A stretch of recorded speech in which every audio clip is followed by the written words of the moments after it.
मेनू दिखाओ। उपन्यास ऑनलाइन पूरा पढ़े। उपन्यास बिन। उपन्यास मार्शल भगवान असुर अध्याय 61 इंपीरियल स्काई तकनीक। गुणा प्रिय पाठकों, अधिक अध्यायों के अनुवाद में हमारी टीम की सहायता के लिए यहां दान करें। URL मार्शल भगवान असुर इंपीरियल स्काई तकनीक पब फ्यूचर द्वारा विज्ञापन MGA अध्याय 61 इंपीरियल स्काई तकनीक। पत्थर का दरवाजा बंद होने के बाद भी चू फेंग सुरंग में आभा महसूस कर सकता था।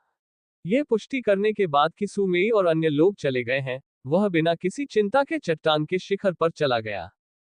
लताओं के साथ साथ चलते हुए चू फेंग धुंध के सागर में नीचे उतरने लगा। जैसे ही वह धुंध के पास पहुंचा, चू फेंग ने अपनी आत्मा शक्ति फैला दी। लेकिन उसे पता चला कि धुंध के भीतर एक अजीब सी गैस थी जिसने उसकी आत्मा शक्ति को बाधित कर दिया था, जिससे वह उसमें से होकर नहीं निकल पा रहा था। खास तौर पर धुंध में प्रवेश करने के बाद सफेदी ने उसकी दृष्टि को अवरुद्ध कर दिया।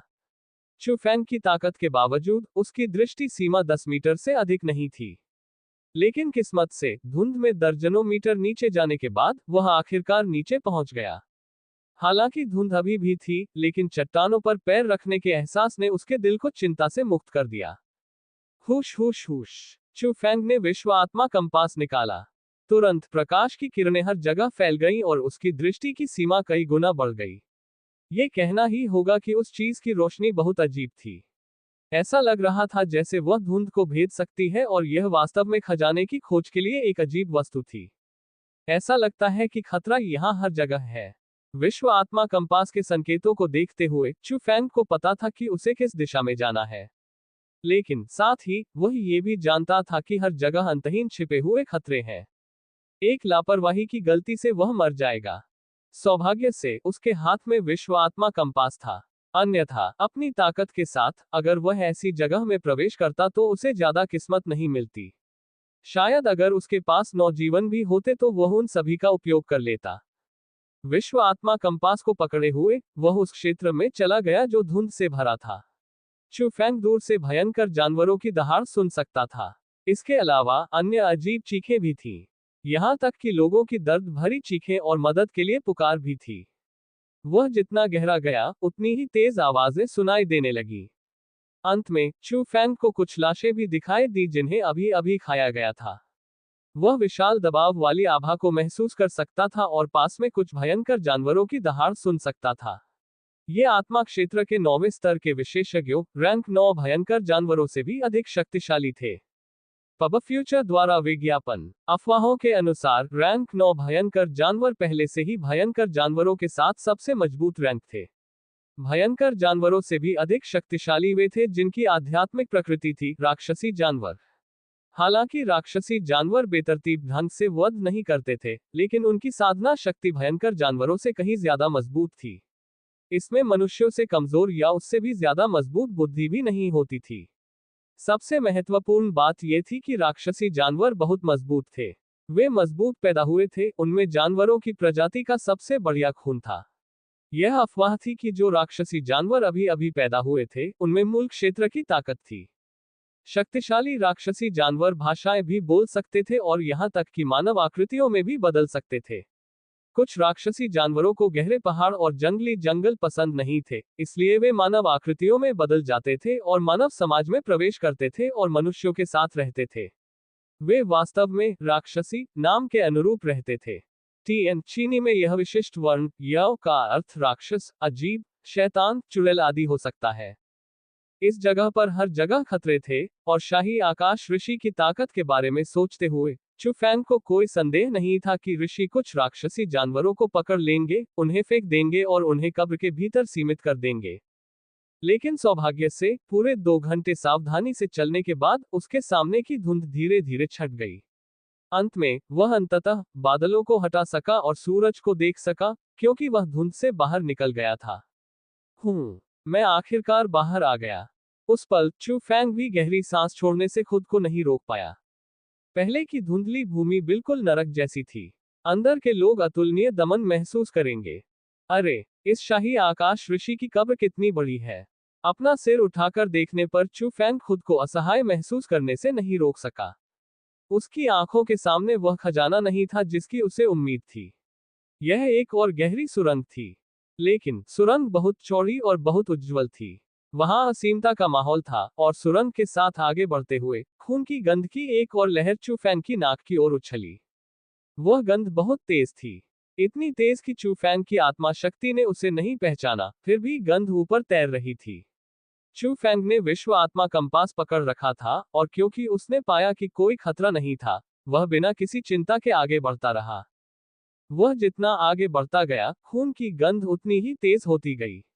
अंत में, ये लोगों को उबकाई लाने में सक्षम थी। जब चू फैंग ने हॉल में प्रवेश किया, तो वह अपने सामने के दृश्य को देखकर दंग रह गया। हॉल में कई सुरंगें थीं, और सुरंगों की संख्या प्रवेश द्वार में सुरंगों की संख्या के बराबर थी। इसका मतलब था कि आप शुरुआत में चाहे जिस भी सुरंग से गुजरें, जब तक आप धुंध के सागर से गुजर सकते हैं, अंत में मंजिल अभी भी यही होगी। पब फ्यूचर द्वारा विज्ञापन। लेकिन सुरंगों के अलावा हॉल के बीच में एक सीढ़ी थी। सीढ़ी ऊपर जाती जा रही थी और उसका अंत दिखाई नहीं दे रहा था। जाहिर है, यह आगे बढ़ने का रास्ता था। लेकिन उस समय हॉल महत्वपूर्ण था। ये सभी तरह की अलग अलग शक्तियों की लाशों से भरा हुआ था। यह देखा जा सकता था कि वे सभी मजबूत लोग थे। कुछ तो मूल क्षेत्र के विशेषज्ञ भी थे। सबसे ज्यादा लाशें हजार पवन स्कूल के लोगों की थीं और यह स्पष्ट था कि उन्होंने इस मकबरे पर काफी खर्च किया था। लेकिन सबसे अजीब बात यह थी कि इतनी सारी लाशों के बीच एजियो ड्रैगन स्कूल का कोई भी व्यक्ति नहीं था। मृतकों की शक्ल बहुत दयनीय थी और ऐसा नहीं लग रहा था कि वे साधारण लड़ाई में मारे गए थे। हालांकि उसके सामने का दृश्य काफी संदिग्ध था, चू फैंग इसके बारे में ज्यादा सोचना नहीं चाहता था। आखिरकार, उसके हाथ में वर्ल्ड स्पिरिट कंपास था और जब तक कंपास ये संकेत देता था कि वह सुरक्षित है, तब तक कोई खतरा नहीं होगा। इसलिए चू फैंग ने लाशों के समुद्र को पार किया और ऊंची सीढ़ी पर चढ़ना शुरू कर दिया। लेकिन ऊपर पहुंचने से पहले ही चू फैंग ने दो आवाजें सुनी। वह धीरे धीरे सुन सकता था कि वे दो बूढ़े लोग थे और वे दोनों जिस विषय पर बात कर रहे थे, उससे चू फैंग खुश हुए बिना नहीं रह सका। ऊंची सीढ़ी के अंत में एक अजीब कमरा था। उसने इसे अजीब इसलिए कहा क्योंकि कमरे की संरचना बहुत खास थी। नंगी आंखों से दिखाई देने वाली हल्की गैस चारों ओर तैर रही थी। कमरे के बीच में दो लोग खड़े थे। उनमें से एक बूढ़े के बाल सफेद थे लेकिन चेहरा बच्चों जैसा जीवंत था। उसके शरीर पर एक डरावना दबाव निकल रहा था। वह गूढ़ क्षेत्र का विशेषज्ञ था। दूसरे व्यक्ति ने सफेद, लंबा लबादा पहना हुआ था। लबादे पर घने प्रतीक छपे हुए थे और लबादा उसके चेहरे को ढक रहा था। केवल दो तीखी, चील जैसी आंखें ही दिखाई दे रही थीं। यह एजियो ड्रैगन स्कूल का वर्ल्ड स्पिरिटिस्ट एल्डर जुगे था। लेकिन उस समय वे दोनों खड़े थे और हिल नहीं रहे थे। उनके हाथ ऊपर उठे हुए थे और उनके चेहरे पर एक चिंताजनक भाव था, क्योंकि उनके ऊपर कमरे की छत इस समय गिर रही थी। छत सोने की तरह थी, लेकिन उससे ठंडी हवा निकल रही थी। छत बहुत भारी भी थी और अगर वे दोनों उसे सहारा न दें, तो वे निश्चित रूप से मांस के गूदे में बदल जाएंगे। आप वास्तव में हजार पवन विद्यालय के संप्रदाय प्रमुख बनने के योग्य हैं। यदि आप यहाँ नहीं होते, तो मुझे डर है कि मेरे पास इस कोल्ड स्टील को रोकने का कोई तरीका नहीं होता। एल्डर झूगे ने मुस्कुराते हुए कहा। कमीने, तुम कौन हो? तुम बहुत दुष्ट हो, हजार पवन विद्यालय के बुजुर्गों की जान लेकर संगठन को तोड़ रहे हो। हजार पवन विद्यालय का मुखिया गुस्से से भर गया। अभी के दृश्य के बारे में सोचकर वह बेहद क्रोधित हो गया। इससे कोई फर्क नहीं पड़ता कि मैं कौन हूँ।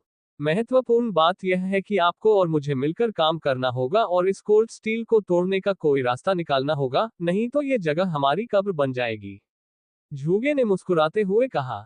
तुम चाहते हो कि मैं तुम्हारे साथ मिलकर काम करूं? इसके बारे में सोचना भी मत। हजार हवा स्कूल के प्रमुख ने ठंडी सांस ली। उसे अपनी आंखों के सामने मौजूद घृणित, रहस्यमय व्यक्ति पर विश्वास नहीं हुआ। मुझे लगता है कि आप यहाँ खजाने के लिए आए थे। पिछली असहमतियों के लिए हम दोनों की जान गंवाने की कोई जरूरत नहीं है ना? अभी इंपीरियल स्काई तकनीक हमारी आंखों के सामने है। क्या आप इसे प्राप्त नहीं करना चाहते? बोलते हुए झूगे ने कमरे के एक कोने की ओर नजर डाली। वहां एक सुंदर जेड स्टैंड था और जेड स्टैंड के ऊपर एक क्रिस्टल जैसी वस्तु हवा में तैर रही थी। हालांकि यह पारदर्शी था, लेकिन इससे हल्की चमक निकलती थी।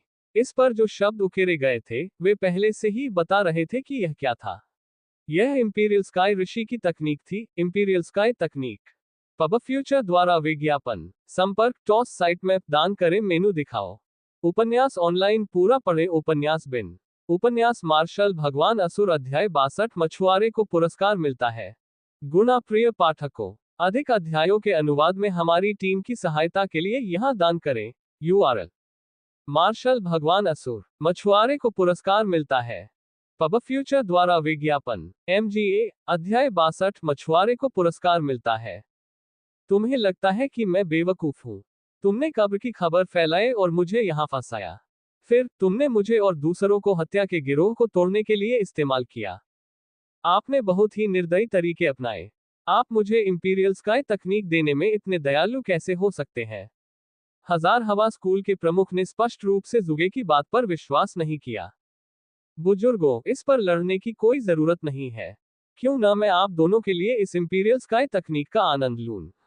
ठीक उसी समय कमरे के नीचे अचानक एक आवाज गूंजी। जब वह आवाज गूंजी तो वे दोनों चौंक गए।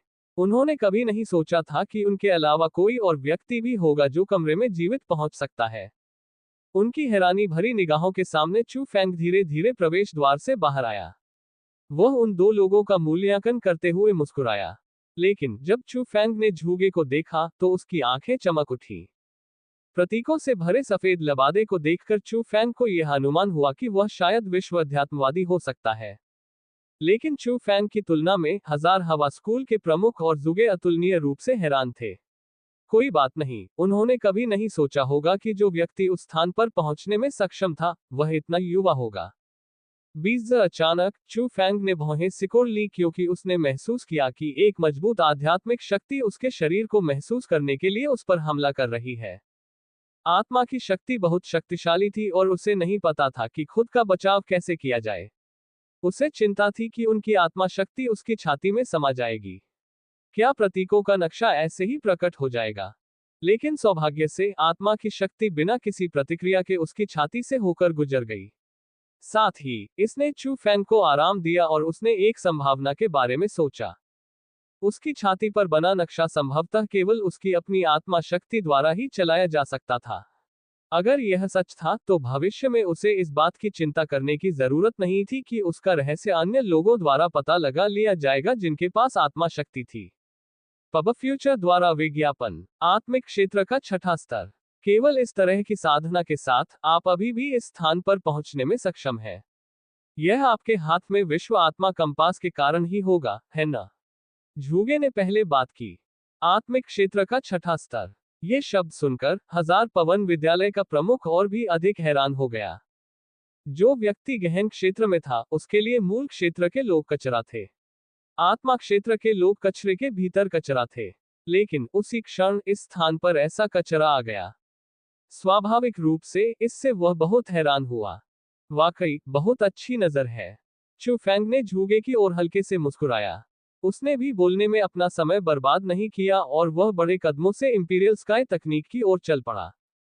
मर जाओ। ये देखकर हजार पवन विद्यालय का मुखिया क्रोध से उबल पड़ा। एक विचार के साथ असीम दबाव बाहर आ गया और चू फैंग की ओर दबाव डाला। लानत है। उस पल चू फैंग को लगा कि उसके पूरे शरीर में असीम दबाव है। यह उसकी त्वचा को भेदना चाहता था और उसकी हड्डियों को छलनी करना चाहता था। यह बेहद भयानक था। लेकिन उस दिन पागल भिखारी द्वारा दिए गए दबाव और आज के दबाव में बहुत अंतर था। ये कहा जा सकता है कि भिखारी के दबाव ने चू फैंग को उसके शरीर के विस्फोट से लगभग मरने पर मजबूर कर दिया था। लेकिन हजार हवा स्कूल के प्रमुख के दबाव को सहन किया जा सकता था और यह उसे नहीं मार सकता था। अपने शरीर पर पड़ रहे दबाव को सहन करते हुए चू फैंग ने दर्द के साथ पहला कदम, दूसरा कदम, तीसरा कदम उठाया और हालांकि यह बेहद कठिन और दर्दनाक था, फिर भी वह आगे बढ़ता रहा। कितना मजबूत भौतिक शरीर है। उस दृश्य को देखकर झूगे अपनी खुशी जाहिर करने से खुद को रोक नहीं सका। बूढ़े आदमी, तुम भी हमला क्यों नहीं कर रहे हो? क्या तुम चाहते हो कि यह छोटा सा बच्चा मछुआरा बने और इनाम का हकदार बने? यह देखकर कि झूगे केवल देख रहा था और मदद नहीं कर रहा था, हजार हवा स्कूल का मुखिया और भी क्रोधित हो गया। अरे, शब्दों को ऐसे नहीं कहा जा सकता। चूंकि वह अपनी साधना के साथ यहाँ तक पहुंच सका, इससे स्पष्ट रूप से पता चला कि वह साधारण नहीं है। शायद वह शाही आकाश ऋषि का पसंदीदा उत्तराधिकारी भी हो सकता है ना? झूगे ने हल्के से मुस्कुराया और उसमें एक वयस्क की तरह एक सुंदर उदारता थी।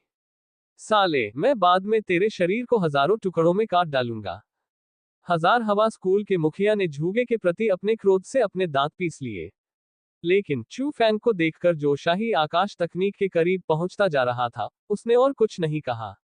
उसने चू फैंग पर दबाव की लहरें फेंकी, उसकी हरकतों को रोकना चाहता था। पब फ्यूचर द्वारा विज्ञापन, लेकिन ये बेकार था। चू फैंग का शारीरिक शरीर बहुत मजबूत था। उस दबाव के तहत, जिससे मूल क्षेत्र के विशेषज्ञ भी डरते थे, चू फैंग न केवल इसे सहन कर सकता था, बल्कि वह अभी भी आगे बढ़ना जारी रख सकता था। हालांकि यह बहुत दर्दनाक और चुनौतीपूर्ण था, लेकिन वह पहले से ही उस बिंदु तक पहुंचने में सक्षम होने के कारण काफी सशक्त था। इसे छोड़ दो, वह आत्मिक शक्ति से लैस है और तुम्हारा दबाव उसके दृढ़ संकल्प को हिला नहीं पाएगा। जब तक उसका भौतिक शरीर इसे सहन कर सकता है, तब तक तुम उसे केवल अपने दबाव से हार मानने के लिए मजबूर नहीं कर पाओगे। झूगे ने एक बार फिर याद दिलाया और उसकी आंखें थोड़ी सिकुड़ गईं और उसने चू फैंग की हर हरकत और हरकत पर ध्यान केंद्रित किया। एक कठिन यात्रा के बाद चू फैंग आखिरकार जेड स्टैंड के सामने पहुंचा, जिस पर इंपीरियल स्काई तकनीक रखी हुई थी। हालांकि वह उस समय पीला पड़ गया था और उसका शरीर पूरी तरह से पसीने से लथपथ था, फिर भी वह अतुलनीय रूप से उत्साहित था। चू फैंग ने इंपीरियल स्काई तकनीक को पकड़ लिया, जो जेड की तरह चमक रही थी और केंद्रित आत्मा शक्ति द्वारा बनाई गई थी, उसे अपने मस्तिष्क की ओर थपथपाया। तुरंत उसका चेहरा बहुत बदल गया। उसके मस्तिष्क से सुइयों के चुभने जैसा दर्द फैल रहा था। आह, दर्द बहुत तेज था और चू फैंग के लिए इसे सहना मुश्किल था। उसने अपने दोनों हाथों से अपना सिर पकड़ लिया और जोर जोर से चिल्लाते हुए जमीन पर लौट गया। उस दृश्य को देखकर झूगे जोर से हंसे और कहा, मैं आपको ये बताना भूल गया कि आध्यात्मिक शक्ति की एकाग्रता से बनाई गई तकनीकों को विकसित करना आसान नहीं है। यदि आप इस तकनीक को साधना चाहते हैं, तो सबसे पहले आपके पास अत्यंत मजबूत इच्छा शक्ति होनी चाहिए।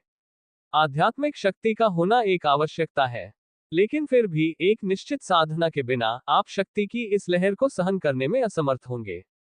यदि आप शक्ति को सहन करने में असमर्थ हैं, तो यह आपकी आत्मिक शक्ति को खा जाएगी और आपका जीवन छीन लेगी। सब कुछ बाहर निकालने के बाद यह आपके शरीर से बाहर निकल जाएगी और अपने उपयुक्त स्वामी की प्रतीक्षा करेगी। लेकिन दुर्भाग्य से ऐसा लगता है कि आपकी ताकत उसकी जरूरत से ज्यादा है। ऐसा लगता है कि आज आपको ज्यादा किस्मत नहीं मिलेगी। झूगे की बातें सुनकर हजार हवा स्कूल का भ्रमित प्रमुख भी बेहद खुश हो गया। मुझे पता था कि तुम दूसरों को यह शाही आकाश तकनीक आसानी से नहीं लेने दोगे। मुझे पता था कि तुम क्रूर हो, लेकिन मैंने कभी नहीं सोचा था कि तुम इतने क्रूर हो जाओगे। हाँ, कुछ तरीकों के बिना मैं विश्व अध्यात्मवादी बनने के योग्य नहीं होता। झूगे ने यह स्वीकार नहीं किया और इसके बजाय उसे गर्व हुआ।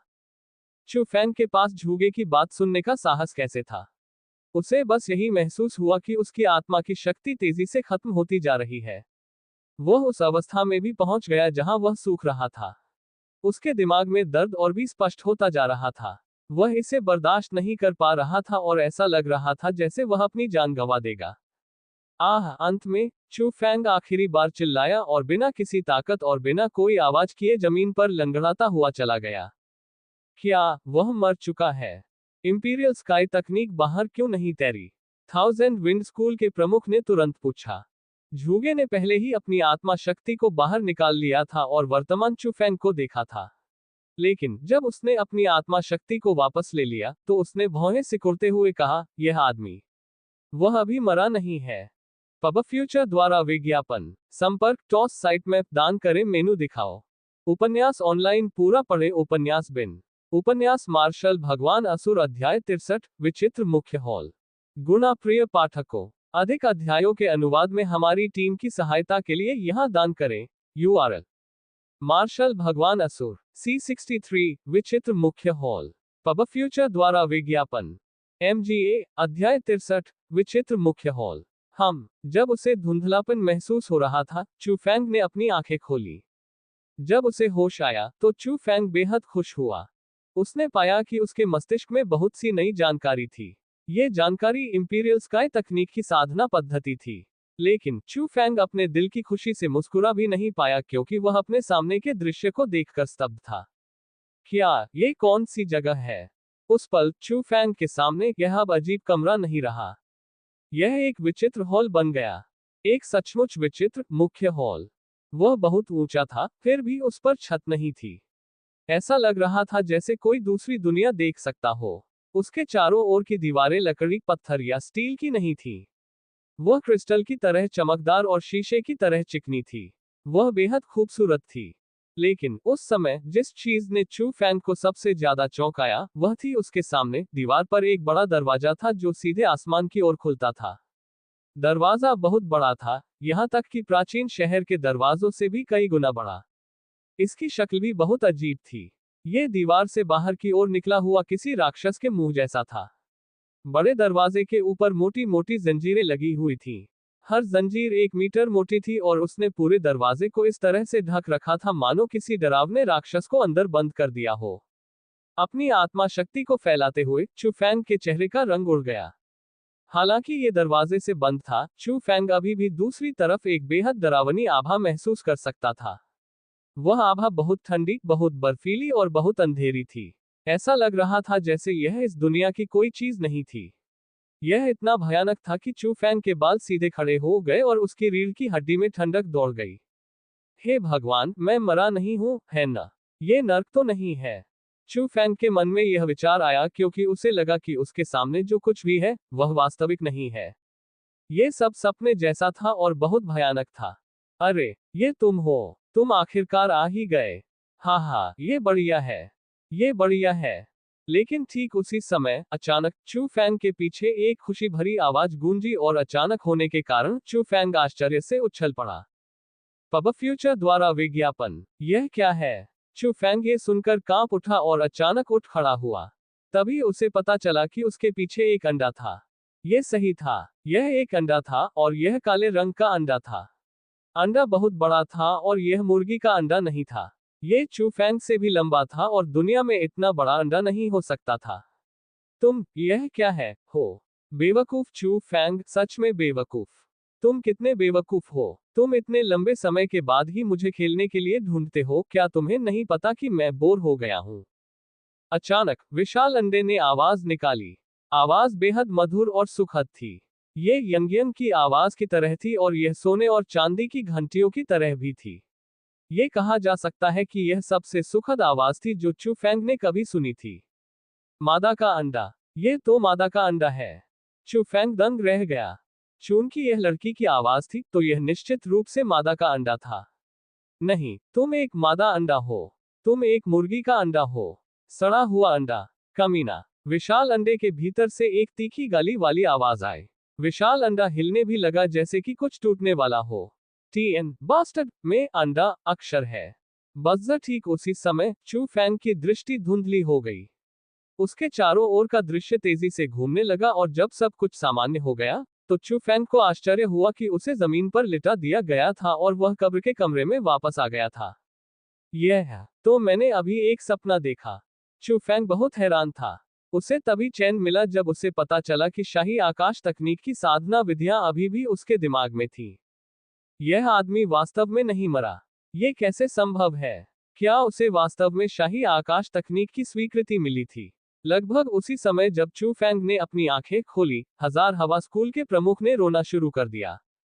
असंभव, बिल्कुल असंभव। अपनी साधना के साथ वह उस विशेष तकनीक को कैसे परिष्कृत कर सकता है?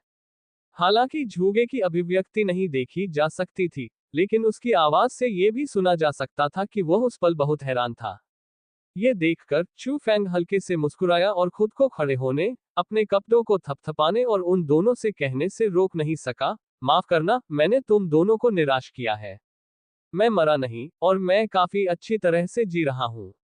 जहां तक इंपीरियल स्काई तकनीक की बात है जो तुम दोनों चाहते हो, हे। ये यहाँ है। चू फैंग ने अपने दिमाग की ओर इशारा किया।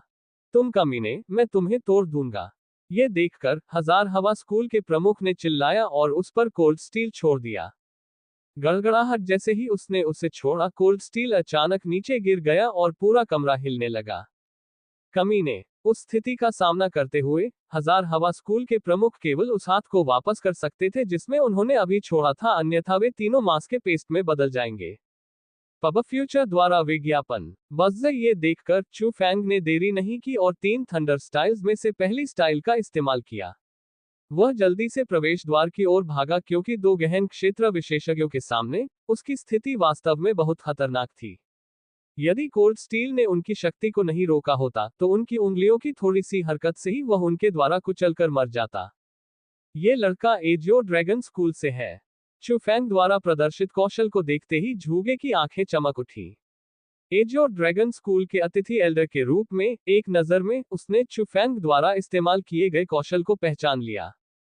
चू फैंग कमरे से भागने के बाद वह जल्दी से मूल रास्ते से वापस लौट आया। उसे नहीं पता था कि दोनों विशेषज्ञ कब खुद को मुक्त करेंगे, लेकिन वह जानता था कि निस्संदेह उनके पास खुद को मुक्त करने का एक तरीका होगा। कम से कम विश्व अध्यात्मवादी को तो पता होगा। ऐसी परिस्थितियों में वह केवल अपनी जान बचाने के लिए भाग सकता था। भागते समय चू फैंग ने बहुत सारी लाशें देखी।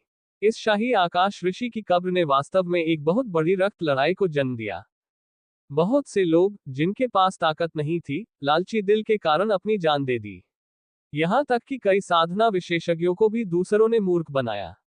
लेकिन इस कब्र लूटने में सबसे बड़ा विजेता स्पष्ट रूप से चू फैंग था। लेकिन चू फैंग ने सोचा था कि वह पहले से ही सुरक्षित है। उसने कभी यह अनुमान नहीं लगाया होगा कि असली खतरा अब आ गया है। आखिरकार मैंने तुम्हें पा ही लिया बेटा।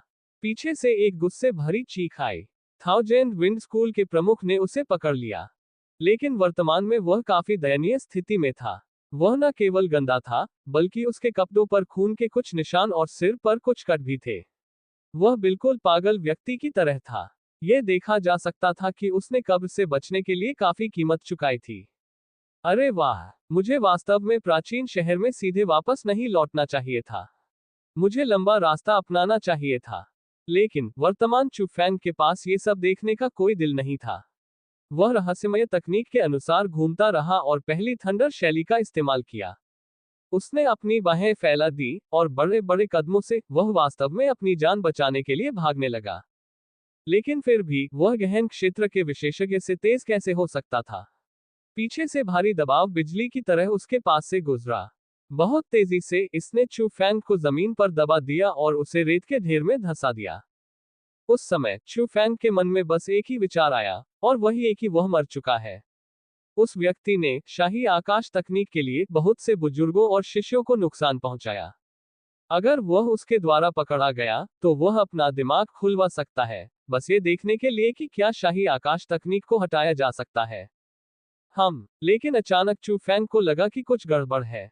हवा में बहुत ज्यादा दबाव अचानक गायब हो गया। जब उसने पीछे देखा तो उसे और भी ज्यादा झटका लगा। उसके पीछे पूरी तरह से खाली जगह थी। किसी इंसान की परछाई भी नहीं थी। क्या यह भ्रम था? नहीं, यह बिल्कुल भी भ्रम नहीं था। लेकिन हुआ क्या? हालांकि चू फैंग उलझन में था कि हजार पवन स्कूल का प्रमुख क्यों गायब हो गया। कब्र से दर्जनों मील दूर हजार पवन स्कूल का प्रमुख वहां खाली बैठा था। उसके चेहरे पर यह आतंक से भरा हुआ था। उस समय उसके अंदर स्कूल के प्रधानाचार्य जैसा माहौल नहीं था। उसके होंठ बेकाबू होकर कांप रहे थे और उसका शरीर भी कांप रहा था। उसकी आंखें सामने वाले को घूर रही थी। उसके सामने एक भिखारी खड़ा था। उसके बाल बिखरे हुए थे, लेकिन उसकी आंखें ब्लेड की धार जैसी थी। उसके माथे पर आग जैसा निशान था। पब फ्यूचर द्वारा विज्ञापन संपर्क टॉस साइट मैप दान करें मेनू दिखाओ। उपन्यास ऑनलाइन पूरा पढ़े। उपन्यास बिन उपन्यास मार्शल भगवान असुर अध्याय 64 जलते हुए आकाश की भड़कीली लपटें। गुना प्रिय पाठकों, अधिक अध्यायों के अनुवाद में हमारी टीम की सहायता के लिए यहां दान करें। URL मार्शल भगवान असुर जलते हुए आकाश की भड़की हुई लपटें। पब फ्यूचर द्वारा विज्ञापन MGA अध्याय 64 जलते हुए आकाश की उग्र लपटें। आप कौन है? हजार हवा स्कूल के प्रमुख ने कांपते हुए ये शब्द कहे। अपने सामने भिखारी की तरह खड़े अधेड़ उम्र के आदमी को देखकर वह सचमुच इतना डर गया कि उसे कुछ भी समझ में नहीं आया। हालांकि भिखारी की आंखों से आभा का एक भी कतरा नहीं निकल रहा था और वह एक सामान्य व्यक्ति की तरह दिख रहा था, लेकिन उसकी आंखों को देखकर ही वह अपने दिल में डर गया। डर उसकी हड्डियों में समा गया, खास तौर पर पहले। हालांकि उसे यह नहीं पता था कि वह उस जगह कैसे पहुंचा, लेकिन उसे मन ही मन ऐसा लग रहा था कि वह आसमान से आया है। इसका मतलब था कि उसके सामने खड़ा व्यक्ति स्वर्ग का विशेषज्ञ था। स्वर्ग क्षेत्र, ऐसा क्षेत्र जहां पूरे एजियोर प्रांत में कोई नहीं पहुंच पाया। केवल 9 प्रांतों के अधिपति जियांग राजवंश के भीतर ही इतना मजबूत चरित्र था। निस्संदेह ये वह क्षेत्र था जहां केवल 9 प्रांतों के शीर्ष विशेषज्ञ ही पहुंच सकते थे। लेकिन जो कुछ वह जानता था उसके अनुसार शाही दरबार में भी स्वर्ग में पहुंचने वाले पात्र बुरे लोग थे जो उसकी उम्र के ही थे। लेकिन उसके सामने वह व्यक्ति स्पष्ट रूप से केवल मध्यम आयु का था। उसके लिए ये स्वीकार करना बेहद कठिन था कि वह उस उम्र में स्वर्ग में पहुंच गया था। तुम्हें उस पर हमला नहीं करना चाहिए, भिखारी जैसा दिखने वाला व्यक्ति बोला। उसकी आवाज बहुत स्थिर थी और ऐसा लग रहा था जैसे कोई राजा दुनिया को देख रहा हो। मुझे किस पर हमला नहीं करना चाहिए? क्या ये वह लड़का है? तो माफ करना, मैं उसे पहचान नहीं पाया और मुझे नहीं पता था कि वह आपसे जुड़ा हुआ है। मुझे उम्मीद है कि आप उदार होंगे और मेरी जान बख्श देंगे। आखिर वह एक स्कूल का मुखिया था। बहुत जल्दी उसे याद आ गया कि चुफैंग बाकियों से बिल्कुल अलग है।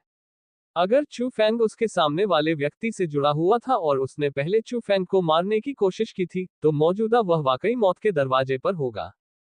कृपया मुझे छोड़ दो, मुझे छोड़ दो। इस बात को सोचते हुए थाउजेंड विंड स्कूल के प्रमुख ने घुटने टेक दिए और लगातार अपना सिर जमीन पर पटकने लगे। उन्होंने अपने उच्च पद और रुतबे को पूरी तरह से नजरअंदाज कर दिया।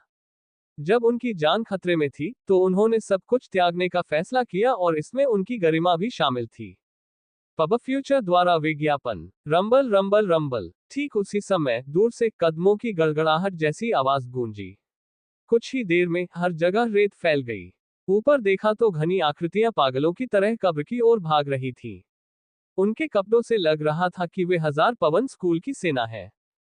हजार हवा स्कूल और एजियो ड्रैगन स्कूल अलग अलग थे।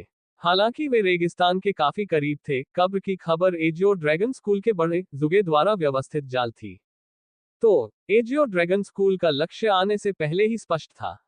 मुख्य शिष्यों ने कब्र के विभिन्न स्थानों से खजाने एकत्र किए, लेकिन कोई भी धुंध में प्रवेश नहीं कर सका। जैसे ही उन्होंने खजाने एकत्र करना समाप्त किया, वे पीछे हट गए। हजार हवा वाले स्कूल को सच्चाई का पता नहीं था, इसलिए वे कब्र खुलने के बाद भी लोगों को भेजते रहे। उन्होंने बहुत से लोगों को भेजा क्योंकि वे कब्र के अंदर के खजाने पर एकाधिकार करना चाहते थे। लेकिन उन्होंने कभी नहीं सोचा था कि वे झूगे के जाल में फंस गए हैं, इसलिए उन्हें भारी नुकसान उठाना पड़ा। हजार पवन विद्यालय की सेना जो निकट आ रही थी, उसे भी सच्चाई का पता नहीं था। वे सहायक सैनिक थे जो अभी अभी आए थे, लेकिन उस दृश्य को देखने के बाद वे कुछ अवाक रह गए। तुम कौन हो जो हमारे स्कूल के प्रमुख को नुकसान पहुंचाने की हिम्मत कर रहे हो? हजार पवन विद्यालय के मुख्य बुजुर्गों ने एक नजर में ही अपने मुखिया को पहचान लिया। लेकिन जब उन्होंने देखा कि वह माफी मांगते हुए जमीन पर घुटनों के बल झुका हुआ है, तो वे क्रोधित हो गए। बिना सोचे समझे उन्होंने सेना का नेतृत्व किया और उस पर हमला बोल दिया। उस दृश्य को देखते हुए हजार हवा वाले स्कूल के मुखिया को जरा भी परवाह नहीं थी। वह भिखारी की तरफ अपना सिर पीटता रहा और उम्मीद करता रहा कि शायद वह उससे माफी पाले। वह जानता था कि उसके सामने खड़ा व्यक्ति ऐसा व्यक्ति नहीं था जिसे संख्याओं से हराया जा सके। अगर मैं तुम्हें मार भी न दूं, तो भी वह तुम्हें माफ नहीं करेगा। मैं तुम्हें यात्रा पर भेजूंगा और कम से कम यह उसके तुम्हारे पीछे पड़ने से तो बेहतर होगा। भिखारी ने धीरे से अपनी आंखें बंद कर ली। अचानक उसके माथे पर लगी आग की लपटों से आग जैसी लाल चमक निकलने लगी। उसके बाल फड़फड़ाने लगे, एक बहुत बड़ा धमाका हुआ। 10 मील की परिधि में आग का सागर बन गया। आग का सागर हवा में उठ रहा था और दर्जनों फीट ऊंचा उठ रहा था। लपटें कभी विशालकाय अजगर की तरह थीं, तो कभी खूंखार बाघ की तरह, और रेगिस्तान में इधर उधर भागते हुए दहाड़ रही थीं। लगभग एक पल में इसने हजार पवन विद्यालय की सेना को निगल लिया। पहले के आक्रामक लोग गर्म तवे पर चींटियों की तरह थे। उन्होंने तुरंत अपनी सारी क्षमताएं खो दी और अंतहीन दर्द में चीखते हुए अपने शरीर को आग की लपटों में लपेटना शुरू कर दिया। पब फ्यूचर द्वारा विज्ञापन, एक क्षण में हर जगह तरह तरह की चीखें गूंजने लगी। यहां तक कि हजार हवा वाले स्कूल के प्रमुख के पास भी इस भयानक उच्च तापमान का विरोध करने का कोई उपाय नहीं था। लेकिन आग की लपटों में पागल भिखारी पर कोई असर नहीं हुआ। यहां तक कि उसके कपड़े भी नहीं जले और वह शांत भाव से आग की लपटों के बीच चलता रहा। हालांकि उसके कपड़े ठीक नहीं थे, हालांकि उसके बाल अस्त व्यस्त थे, लेकिन उसके शरीर पर जो आभा थी, वह किसी से भी अतुलनीय थी। वह एक राजा की तरह था और वह एक राजा की तरह दिखता था जो पूरी दुनिया को देखता था। मैं जलते हुए स्वर्ग की प्रचंड लपटें हूं और मैं सभी जीवित चीजों को जला सकता हूं। मैं जलते हुए स्वर्ग का संत हूं और मैं दुनिया को एकजुट करना चाहता हूं। मैं जलते हुए स्वर्ग का पवित्र पुत्र हूं और मैं अजेय हूं। आह! अचानक एक असामान्य उपस्थिति वाले शक्तिशाली विशेषज्ञ ने अपनी आंखें चमका दी। अचानक वह इतनी पीड़ा में चीखने लगा मानो वह मरना चाहता हो। उसके दोनों हाथ उसके लंबे बालों को पकड़ रहे थे और वह आग की लपटों में लौटने लगा। उसने अपने शरीर का इस्तेमाल रेगिस्तान की जमीन से टकराने के लिए किया और उसकी शक्तिशाली शक्ति ने रेगिस्तान को भी हिला दिया। कोई नहीं जानता था कि यह सब कितनी देर तक चलता रहा। उसके बाद वह धीरे धीरे शांत हो गया। लपटें भी धीरे धीरे गायब होने लगी और उसकी भौहों के बीच की ज्वाला का निशान भी सामान्य हो गया। यहां तक कि पहले वाला राजा जैसा आभामंडल भी गायब हो गया। उसकी आंखें अब उग्र नहीं रहीं, बल्कि फीकी पड़ गईं। उसका चेहरा बहुत तनावपूर्ण था, मानो किसी चीज से डर गया हो। वह भागा और बाएं दाएं हिलते हुए चिल्लाया, मुझे मर जाना चाहिए, मुझे मर जाना चाहिए, मुझे आपके क्षेत्र में प्रवेश नहीं करना चाहिए था, कृपया मुझे माफ कर दें, कृपया मुझे माफ कर दें, मैं मरना नहीं चाहता। मैं वादा करता हूं कि मैं उसकी रक्षा करूंगा, मैं बिना चूके उसकी रक्षा करूंगा, जब तक आप मुझे जाने देंगे मैं आपके लिए कुछ भी करूंगा। बाद में दिन में पूरा रेगिस्तान निषिद्ध क्षेत्र बन गया। हालांकि वहां कोई और लपटें नहीं थी, लेकिन उस क्षेत्र का तापमान इतना अधिक था कि कोई भी उसमें कदम नहीं रख सकता था। अचानक आई भीषण आग भी एक चौंकाने वाली खबर बन गई और यह जल्दी ही प्राचीन शहर में फैल गई। मुझे जाने दो, मुझे उसे ढूंढना है। सुमी, शांत हो जाओ। कब्र पहले से ही निषिद्ध क्षेत्र बन चुकी है। यहां तक कि गहन क्षेत्र के विशेषज्ञ भी इसके पास नहीं जा सकते, इसलिए तुम्हारे पास अंदर जाने का कोई रास्ता नहीं है। मुझे जाने दो। 3 दिन बीत चुके हैं और चू फैंग अभी तक वापस नहीं आया है। क्या तुम लोग घबराए नहीं हो? उसने तुम सबको बचाने के लिए उस बार अपनी जान जोखिम में डाल दी थी। प्राचीन शहर के प्रवेश द्वार पर सु मेई को बाई टोंग और अन्य लोगों द्वारा वापस खींचा जा रहा था। उसका चेहरा चिंता और गुस्से से भरा हुआ था। अरे, तुम क्या कर रहे हो? यहाँ इतनी चहल पहल क्यों है? लेकिन ठीक उसी समय अचानक एक आवाज गूंजी और जब सभी ने सिर उठाकर देखा, तो वे खुश हो गए। उन्होंने देखा कि चू फैंग पास में खड़ा मुस्कुरा रहा था और आंखें सिकुड़कर उसे देख रहा था। लेकिन उस समय चू फैंग की हालत थोड़ी दयनीय थी और वह बिल्कुल एक भिखारी जैसा लग रहा था। चू फैंग, लेकिन किसी ने कभी नहीं सोचा होगा कि चू फैंग के इस हालत में होने के बावजूद सु मेई ने इसे अनदेखा किया और चू फैंग की बाहों में कूद गई और उसे कसकर गले लगा लिया। उसकी आंखों के कोनों पर खुशी के आंसू भी थे। पब फ्यूचर द्वारा विज्ञापन। संपर्क टॉस साइट में दान करें, मेनू दिखाओ। उपन्यास ऑनलाइन पूरा पढ़े। उपन्यास बिन। उपन्यास मार्शल भगवान असुर अध्याय 65 आसमान छूती कीमत के साथ सफलता। गुणा प्रिय पाठकों, अधिक अध्यायों के अनुवाद में हमारी टीम की सहायता के लिए यहां दान करें। URL। मार्शल भगवान असुर आसमान छूती कीमत के साथ आगे बढ़ रहा है। पब फ्यूचर द्वारा विज्ञापन। MGA अध्याय 65 आसमान छूती कीमत के साथ सफलता प्राप्त करना। तुम कहां चली गई थी? तुम इतनी देर से क्यों लौटी? सु मेई ने अपना सिर उठाया, अपने होठों को दबाया और थोड़ी शिकायत के साथ कहा, मम्मा, मुझे थोड़ी परेशानी का सामना करना पड़ा। पानी भरी आंखों वाली सु मेई को देखकर चू फैंग के दिल में गर्मी की लहर दौड़ गई। वह खुद को रोक नहीं सका और अपनी बाहें फैलाकर सु मेई की कोमल कमर को अपनी बाहों में लेकर उस छोटी सी सुंदरता को कसकर गले लगा लिया। कमीने, चू फैंग के बेचैन हाथों को महसूस करते हुए और बाई टोंग और उसके पीछे खड़े अन्य लोगों को देखते हुए, तभी सु मेई को लगा कि उसकी और चू फैंग की हरकतें थोड़ी अभद्र थीं।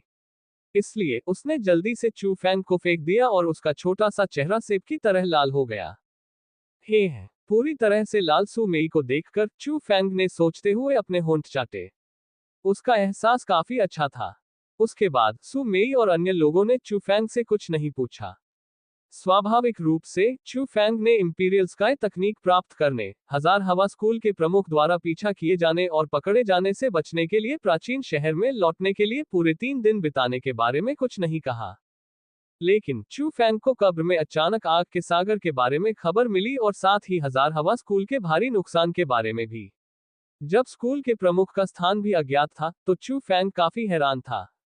वह मामला बहुत अजीब था। रेगिस्तान के बीच में 10 मील की परिधि वाली लेप्टो का एक महासागर दिखाई दे रहा था और यह संयोग से कब्र के उसी स्थान पर था। इसके अलावा जब आग का महासागर खत्म हो गया तब भी बहुत अधिक तापमान था, जो गहन क्षेत्र के विशेषज्ञों के लिए भी असहनीय था। यह एक निषिद्ध क्षेत्र बन गया और यह वास्तव में थोड़ा डरावना था। इसके बारे में कुछ लोगों ने कहा कि यह शाही आकाश ऋषि द्वारा बिछाया गया जाल था, ताकि जो लोग उसकी कब्र में प्रवेश करने और उसके विश्राम को बाधित करने का साहस करेंगे, उन्हें उसके साथ दफना दिया जाएगा। लेकिन उससे भी ज्यादा लोगों को लगा कि अगर यह शाही आकाश ऋषि भी था, तो भी उसके पास जीवित रहते हुए ऐसी विधियां नहीं हो सकती थी। मरने के बाद वह ऐसा जाल कैसे बना सकता है? कोई और कारण रहा होगा और कुछ लोगों को तो ये भी लगा कि यह स्वर्ग से आया आपदा थी। लेकिन लोगों ने चाहे जो भी अनुमान लगाया हो, चू फैंग जानता था कि यदि हजार पवन स्कूल का प्रमुख ऐसे ही गायब हो गया और आग के सागर में दफन हो गया, तो हजार पवन स्कूल को तीसरे दर्जे के स्कूल में गिरा दिया जाएगा और वह अब एजियो ड्रैगन स्कूल के खिलाफ संघर्ष करने में सक्षम नहीं होगा। पब फ्यूचर द्वारा विज्ञापन। उस दिन चू फैंग और अन्य लोग जल्दी से एजियो ड्रैगन स्कूल वापस चले गए। कुछ दिनों में मुख्य शिष्य परीक्षा का दिन आ जाएगा। मूल रूप से बाइटोंग और सुमेई निश्चित रूप से शामिल होने वाले थे, लेकिन इस बार वे जानते थे कि विंग्स एलायंस से एक अतिरिक्त व्यक्ति होने वाला था और वह चू फैंग होगा। 600 आध्यात्मिक मोती। मुझे आश्चर्य है कि मैं किस बिंदु तक पहुंच सकता हूं। एजियो ड्रैगन स्कूल में वापस लौटने के बाद चू फैंग ने अधीरता से अपना कॉस्मोस सेक खोला और 600 आध्यात्मिक मोती निकाले। सुनहरे और चमकदार आध्यात्मिक मोतियों को देखकर उसका दिल काफी संतुष्ट था। 600 आध्यात्मिक मोती। वर्तमान चू फैंग को निश्चित रूप से एक वास्तविक अमीर व्यक्ति के रूप में गिना जा सकता है। अमीरी की बात करें तो यह संभवतः चू परिवार की पूरी संपत्ति के बराबर थी, और तथाकथित पूरी पारिवारिक संपत्ति में स्वाभाविक रूप से चू परिवार के उद्योग भी शामिल थे। गल्प। चू फैंग ने मुट्ठी भर आध्यात्मिक मोती उठाए और उसे अपने मुंह में डाल लिया। दिव्य बिजली रखने वाले को इस बात की जरा भी चिंता नहीं थी कि वह आध्यात्मिक मोतियों को पचा नहीं पाएगा। उसे बस इस बात की चिंता थी कि यह पर्याप्त नहीं होगा। जैसा कि चू फैंग ने भविष्यवाणी की थी, जब आध्यात्मिक मोती उसके शरीर में प्रवेश करते हैं, तो लगभग तुरंत ही वे दिव्य बिजली द्वारा आकर्षित और परिष्कृत हो जाते हैं। असीम आध्यात्मिक ऊर्जा उसके डेंटियन में प्रवेश करती है और उसे थोड़ा भरा हुआ महसूस होता है। लेकिन यह एहसास केवल एक पल के लिए ही रहता है। ये क्यों गायब हो गया? जाहिर है, यह इसलिए था क्योंकि सारी आध्यात्मिक ऊर्जा दिव्य बिजली द्वारा खाली गई थी। एक मुट्ठी में 50 आध्यात्मिक मोती थे। उनके अनुमान के अनुसार 50 आध्यात्मिक मोती आत्मा क्षेत्र के 7वें स्तर में प्रवेश करने के लिए पर्याप्त से अधिक थे। आखिरकार 5वें स्तर से 6ठे स्तर तक उसने 4 आध्यात्मिक मोतियों का भी उपयोग नहीं किया। लेकिन चू फैंग ने अभी भी लालची दिव्य बिजली को कम करके आंका था। 50 आध्यात्मिक मोतियों के उसके शरीर में प्रवेश करने के बाद चू फैंग के डेंटियन के भीतर आध्यात्मिक ऊर्जा वास्तव में कई बार भर गई, लेकिन टूटने का कोई एहसास नहीं हुआ। मुझे विश्वास नहीं होता कि मैं तुम्हें पूरा नहीं खिला सकता। चू फैंग ने आध्यात्मिक मोतियों की एक और मुट्ठी पकड़ ली, संयोग से वह भी 50 थी, और जब यह उसके पेट में गई, तो लंबे समय से प्रतीक्षित परिवर्तन आखिरकार चू फैंग के दानटियन में आ गया।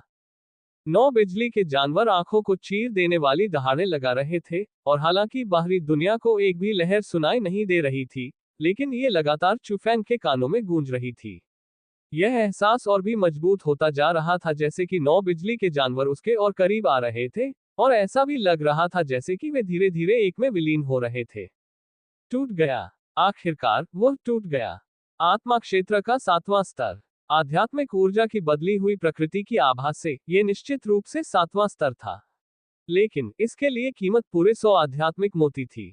अगर यह कोई और व्यक्ति होता तो यह अकल्पनीय था।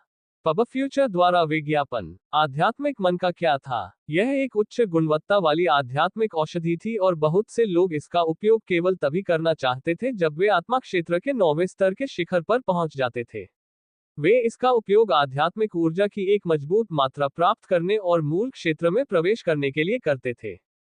लेकिन चू फैंग को आध्यात्मिक क्षेत्र के 6ठे स्तर से 7वें स्तर पर जाने के लिए 100 मोतियों का इस्तेमाल करना पड़ा। अगर यह फैल जाता तो इससे किसी व्यक्ति की मौत भी हो सकती थी। सिर्फ एक परत को तोड़ने के लिए 100 आध्यात्मिक मोतियों का इस्तेमाल करना, यह बहुत बेकार था। बेशक चू फैंग का 7वां स्तर सामान्य व्यक्ति के 7वें स्तर से तुलनीय नहीं था। खास तौर पर रहस्यमय तकनीक में साधना करने के बाद, भले ही उसका सामना आत्मा क्षेत्र के 9वें स्तर के विशेषज्ञ से हो, लेकिन उसके मन में डर का कोई निशान नहीं होगा। उसने उन्हें अपनी आंखों में भी नहीं डाला। जब तक कि प्रतिद्वंद्वी उसके जैसा न हो और उसके पास कोई जबरदस्त क्षमता न हो, तब तक कोई भी आत्मा क्षेत्र में चू फैंग के खिलाफ लड़ने में सक्षम नहीं होगा। उस पर हमला करने के योग्य लोग केवल मूल क्षेत्र में ही हो सकते थे। लेकिन वह शक्ति और भी चौंकाने वाली थी। आह, अगर यही चलता रहा तो मैं तुम्हें खाना कैसे खिला पाऊंगा। चू फैंग के चेहरे पर बेबसी का भाव था। उसने अपने सामने 500 आध्यात्मिक मोतियों को देखा और उसे परिष्कृत करना जारी नहीं रखा। इसके बजाय उसने उन्हें अपने कॉस्मोस सेक में रख दिया। वह जानता था कि ईश्वरीय प्रकाश की मांगें और भी भयावह होती जाएंगी। शायद अगर यह 500 आध्यात्मिक मोतियों को भी खा जाए, तो भी उसका डेंटियन आधा ही भरा होगा और वह सफलता प्राप्त करने में असमर्थ होगा। अगर ऐसा था तो उसे इसे परिष्कृत करने की कोई जरूरत नहीं थी। आध्यात्मिक मोतियों को भविष्य के लिए क्यों न रखा जाए? आखिरकार वो जरूरत पड़ने पर दूसरे लोगों से पैसे उधार नहीं लेना चाहता था। एक आदमी के तौर पर यह अच्छी बात नहीं थी। दस्तक दस्तक, चू फैंग, क्या तुम यहाँ हो? ठीक उसी समय अचानक चू यू की आवाज निवास के बाहर से आई। ये सुनकर चू फैंग तुरंत दौड़ा और दरवाजा खोला। दरअसल उसने देखा कि चू यू दरवाजे के सामने खड़ी थी और चू जू भी उसके पीछे थी। चू फैंग, तुम आखिरकार लौट आए। ईमानदारी से बोलो, तुम पिछले कुछ दिनों में कहाँ गए थे? चू फैंग को देखकर चू यू को लगा कि पहले तो यह अप्रत्याशित था, लेकिन फिर वह बेहद खुश हो गई। मैं कहीं नहीं गया, मैंने बस कुछ यादृच्छिक मिशन किए। चू फैंग ने मुस्कुराते हुए आधे मन से कहा। मिशन? सिर्फ मिशन? मैंने सुना है कि तुम इनर कोर्ट की नंबर 1 सुंदरी सु मेई के साथ बाहर गए थे। चू यू के मुंह के कोने पर एक बिगड़ी हुई मुस्कान की झलक थी। जब चू यू ने ऐसा कहा तो चू फैंग थोड़ा अवाक रह गया और उसे समझ नहीं आया कि उस समय इसे कैसे समझाए। हाँ हाँ ठीक है, अब मैं तुम्हें तंग नहीं करूंगा। दरअसल इस बार हम बस गुजर रहे थे। चूंकि तुम यहाँ हो तो हमारे साथ आओ और इस चहल पहल में शामिल हो जाओ। जीवंतता? कैसी जीवंतता? चू फैंग, क्या आपने साधना संरचना के बारे में सुना है? पब फ्यूचर द्वारा विज्ञापन संपर्क टॉस साइट मैप दान करें मेनू दिखाओ। उपन्यास ऑनलाइन पूरा पढ़े उपन्यास बिन। उपन्यास मार्शल भगवान असुर अध्याय 66 साधना गठन। गुणा प्रिय पाठकों, अधिक अध्यायों के अनुवाद में हमारी टीम की सहायता के लिए यहां दान करें। URL मार्शल भगवान असुर खेती गठन पब फ्यूचर द्वारा विज्ञापन MGA अध्याय 66 साधना निर्माण। साधना गठन वह स्थान जहां मुख्य शिष्य मार्शल कौशल विकसित करते हैं। बेशक चू फैंग ने पहले भी कल्टीवेशन फॉर्मेशन के बारे में सुना था। यह एक ऐसा कल्टीवेशन उपचार था जिसका आनंद केवल एजियो ड्रैगन स्कूल के मुख्य शिष्य ही ले सकते थे। इसमें प्रवेश करने के बाद दबाव कई गुना बढ़ जाएगा। लेकिन चाहे वह मार्शल कौशल की खेती हो या शरीर और आत्मा का प्रशिक्षण, बेहतर प्रभाव प्राप्त होगा। ये सही है। अभी साधना संरचना का आनंद केवल मुख्य शिष्य ही नहीं ले सकते, आंतरिक दरबार के शिष्य भी इसका आनंद ले सकते हैं। आज साधना संरचना आधिकारिक तौर पर खुल गई है, इसलिए हम इसे देखने और इसका अनुभव करने के लिए मार्शल स्किल बिल्डिंग जाना चाहते हैं। चू यू ने मुस्कुराते हुए कहा। तो ऐसा ही कुछ था। चू फैंग ने चुपके से खुशी मनाई। उसके पास इंपीरियल स्काई तकनीक थी और वह इस बात पर परेशान था कि उसे कहां साधना करनी है। लेकिन उसने कभी नहीं सोचा होगा कि इस समय साधना संरचना आंतरिक दरबार के शिष्यों के लिए खोली जाएगी। यह ऐसा था जैसे यह उसके लिए तैयार किया गया था। तीनों एक साथ मार्शल स्किल बिल्डिंग की ओर चल पड़े। रास्ते में चू फैंग ने अपनी आत्मा शक्ति का इस्तेमाल किया और उसने पाया कि चू यू अभी भी आत्मा क्षेत्र के चौथे स्तर पर फंसी हुई थी।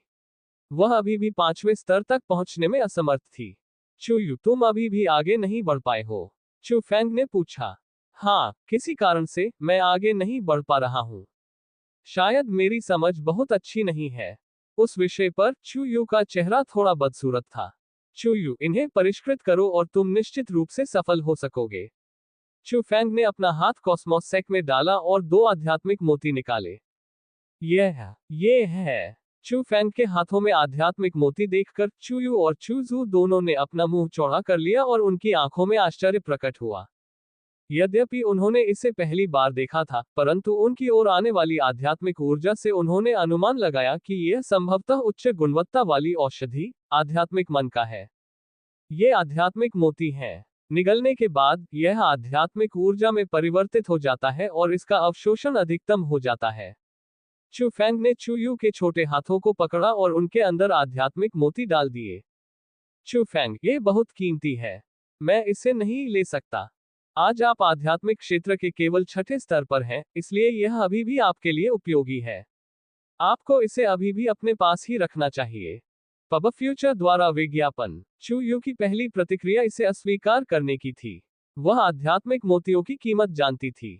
स्वाभाविक रूप से वह ऐसी कीमती वस्तुएं स्वीकार करने में सहज महसूस नहीं कर रही थी, और वह भी 2 मोतियों की।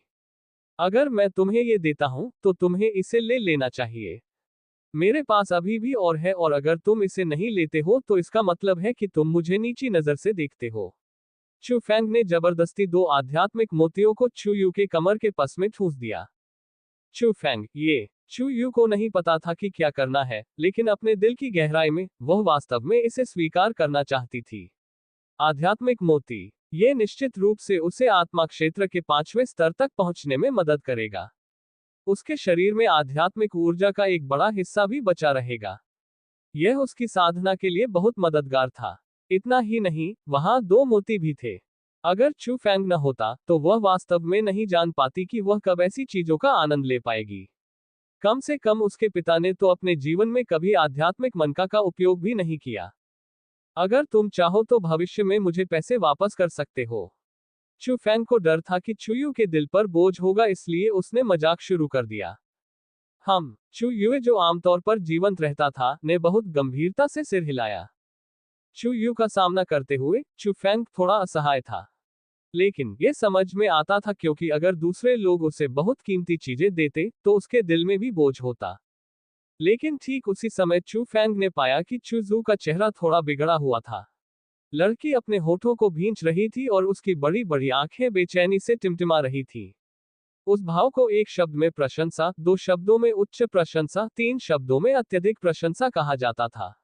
वैसे भी ये कहा जा सकता है कि वह चू यू के प्रति प्रशंसा से टूट गई थी।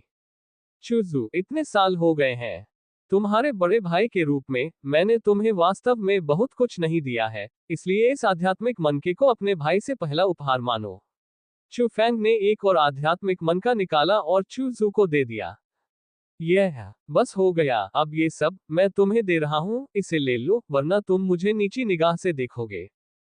चू फेंग, धन्यवाद। चूजू ने आध्यात्मिक मन का खुशी से लिया, जैसे कि वह पागल हो, और उसके गोरे चेहरे पर मुस्कान आ गई। कुछ देर तक उसे प्यार से पकड़े रखने के बाद उसने एक रूमाल निकाला और उसे ढक दिया, और फिर ध्यान से उसे अपनी कमर के पास में रख लिया। चू फेंग, आपकी बोरी काफी खास लगती है ना? ठीक उसी समय चूयू को अचानक पता चला कि चू फेंग की कमर पर जो चीज थी वह कुछ खास थी। पब फ्यूचर द्वारा विज्ञापन। हाँ, ये कॉस्मोस सेक है जो मुझे सू मेई ने दिया है। चू फेंग ने हंसते हुए कहा और आगे चला गया। चू यू और चू जू के लिए वे जहां खड़े थे, वहीं खड़े खड़े एकटक उसे देख रहे थे। उनके चेहरों पर आश्चर्य भरा हुआ था, और अपने सामने खड़े युवक को देखकर उनके मन में भी वही भावनाएं आने लगी। ऐसा इसलिए था क्योंकि उन्हें लगा कि उनके और चू फेंग के बीच की दूरी और भी बढ़ती जा रही है। हालांकि चू फेंग ने उनके साथ बेहतर से बेहतर व्यवहार किया, लेकिन उनकी स्थिति और हैसियत अब एक समान स्तर पर नहीं थी, और ऐसा लग रहा था जैसे वे 2 अलग अलग दुनिया के लोग हों। वे तीनों सड़क पर बातें करते और हंसते हुए जल्दी से मार्शल स्किल बिल्डिंग में पहुंच गए। तभी उन्हें पता चला कि बिल्डिंग के बाहर पहले से ही बहुत भीड़ थी। बिल्डिंग के चारों ओर लोगों की एक के बाद एक परतें थी। चू फेंग ने आगे बढ़कर चू यू और चू जू के साथ भीड़ को किनारे कर दिया। इससे बहुत सी शिकायतें उठी, लेकिन जब उन्होंने पलटकर चू फेंग की छाती पर विंग्स एलायंस का बैज देखा, तो किसी ने भी शिकायत का आधा शब्द भी कहने की हिम्मत नहीं की, और उन्होंने चू फेंग के लिए रास्ता बनाने की पहल भी की। लोगों की दीवारों से गुजरने के बाद चू फेंग को अंततः पता चला कि वे क्या देख रहे थे। मार्शल स्किल बिल्डिंग के प्रवेश द्वार पर एक बहुत ऊंचा पत्थर का मंच था। पत्थर के मंच के ऊपर एक बुजुर्ग था, और बुजुर्ग के पीछे एक अजीब घर था। ये घर बहुत खास था, लेकिन अजीब भी। यह जेड की तरह पूरी तरह से गहरे हरे रंग का था, लेकिन अजीब बात यह थी कि यह चुफैंग की आत्मा शक्ति को रोक सकता था। तो यह निश्चित रूप से तथाकथित खेती संरचना होगी। अपने आसपास के लोगों से चर्चा सुनने के बाद चू फैंग को यह बात थोड़ी और समझ में आई। वहां केवल एक ही साधना संरचना थी और हर बार केवल एक ही व्यक्ति वहां रह सकता था। अगर वे संरचना के भीतर साधना करना चाहते थे, तो उन्हें एक संत आत्मा घास का भुगतान करना होगा। इतनी महंगी कीमत के कारण वहां मौजूद दर्शकों की भीड़ में से एक भी व्यक्ति वहां जाने को तैयार नहीं था। आखिरकार कई लोगों के लिए एक संत आत्मा घास पहले से ही एक बड़ी कीमत थी। ऐसा कोई नहीं था जो इसे खेती करने का मौका देने को तैयार हो। लेकिन चू फैंग के लिए यह इससे बेहतर नहीं हो सकता था। हटो हटो। लेकिन जैसे ही चू फैंग मंच के पास पहुंचा, उसके पीछे भीड़ से चिल्लाने की आवाजें आईं। सिर घुमाकर देखने पर उसने देखा कि लोगों का एक समूह अंदर आ रहा है। ये लोग स्वॉर्ड एलायंस के लोग थे और जियान चेन, जिसका चू फैंग के साथ पहले भी झगड़ा हो चुका था, भी उनमें शामिल था। लेकिन जिस व्यक्ति ने चू फैंग की नजर को सबसे ज्यादा आकर्षित किया, वह जियान चेन के बगल में खड़ा एक बड़ा युवा व्यक्ति था। उस व्यक्ति की शक्ल सूरत जियान चेन से बहुत मिलती जुलती थी, लेकिन उसके शरीर की आभा पहले से ही आत्मा के क्षेत्र के 9वें स्तर तक पहुंच चुकी थी। ऐसी ताकत तो कई मुख्य शिष्यों तक भी नहीं पहुंची थी। जब उसने देखा कि लोग उसे डर और सम्मान से देख रहे हैं, तो चू फैंग को यह जानने की जरूरत ही नहीं पड़ी कि वह कौन है। बिना किसी संदेह के, वह जियान चेन का बड़ा भाई, तलवार गठबंधन का मास्टर जियान फेगई था। यह आप हैं। ठीक उसी समय जियान चेन ने भी चू फैंग को पहचान लिया। तुम उसे जानते हो? जियान फेगई ने अपना सिर झुकाकर पूछा। भाई, ये वही व्यक्ति है जिसने उस दिन मुझ पर हमला किया था। जियान चेन गुस्से से चिल्लाने लगा। ओह! ये शब्द सुनकर जियान फेगई ने फिर से चू फैंग की ओर अपनी नजर डाली। लेकिन उस समय उसकी नजर में पहले से ही हत्या की गहरी मंशा थी। पब फ्यूचर द्वारा विज्ञापन। संपर्क टॉस साइट में दान करें, मेनू दिखाओ। उपन्यास ऑनलाइन पूरा पढ़े। उपन्यास बिन। उपन्यास मार्शल भगवान असुर अध्याय 67 समर्थक। गुणा प्रिय पाठकों, अधिक अध्यायों के अनुवाद में हमारी टीम की सहायता के लिए यहां दान करें। URL: मार्शल भगवान असुर समर्थक, पब फ्यूचर द्वारा विज्ञापन। MGA अध्याय 67 समर्थक। फुसफुसाहट। अचानक जियान फेगई का शरीर चमक उठा और वह भूत की तरह गायब हो गया। जब वह फिर से प्रकट हुआ, तो वह पहले से ही चू फैंग के सामने आ चुका था। चू फैंग की आंखों के सामने एक जोरदार मुख का लगातार बढ़ता जा रहा था। उसे परवाह नहीं थी कि वह कहां है और उसने सीधे हमला किया। लेकिन उसने चू फैंग को कमाका। उसने सोचा कि उसका मुक्का चू फैंग को मार देगा और उसे हरा देगा, लेकिन वह नहीं जानता था कि चू फैंग की नजर में उसका मुक्का शक्तिहीन था। चू फैंग के मुंह का कोना थोड़ा ऊपर की ओर मुड़ गया। वह आगे बढ़ा, उसके कंधे थोड़े हिले, उसका दाहिना हाथ अचानक आगे बढ़ा और उसने भी मुक्का मारा। दोनों मुट्ठियां हवा में टकराईं। तेज गति और प्रबल शक्ति ने हवा में सरसराहट भी मचाई, मानो हवा जल रही हो। रुकना। लेकिन जैसे ही दोनों मुट्ठियां टकराने वाली थीं, एक शरीर अचानक दोनों लोगों के सामने आ गया और दो मजबूत हथेलियों ने चू फैंग और जियान फेगई की कलाई को कसकर पकड़ लिया, जिससे दोनों हमले बलपूर्वक रुक गए। मूल क्षेत्र। कलाई से निकली शक्ति ने चू फैंग की आंखों को चमका दिया। उसने अपना सिर उठाया और देखा। यह मंच पर पहले से मौजूद मार्शल स्किल बिल्डिंग का बुजुर्ग था। लेकिन उस समय बुजुर्ग भी चू फैंग को देख रहा था। उसकी आंखों में थोड़ा आश्चर्य था। दोनों मुट्ठियों से वह स्पष्ट रूप से महसूस कर सकता था कि चू फैंग की शक्ति जियान फेगई की शक्ति से अधिक मजबूत थी।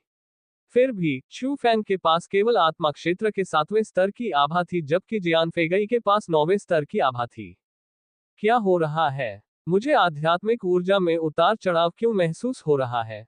ठीक उसी समय मार्शल स्किल बिल्डिंग की तरफ से एक बुजुर्ग की आवाज आई। काले बालों वाला एक बूढ़ा आदमी बाहर आया और ऐसा लगा कि वह मार्शल स्किल बिल्डिंग का ही कोई बुजुर्ग है। उसका पद उसके सामने खड़े अधेड़ बुजुर्ग से ऊंचा लग रहा था। एल्डर वांग, ये दोनों शिष्य यहाँ पर हाथापाई करने वाले थे। ये देखकर अधेड़ उम्र का एल्डर रिपोर्ट करने के लिए ऊपर गया।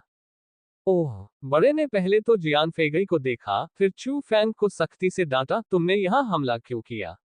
क्या तुम्हें नहीं पता कि यह जगह कहाँ है? क्या तुम्हारी नजर में स्कूल के नियम भी हैं?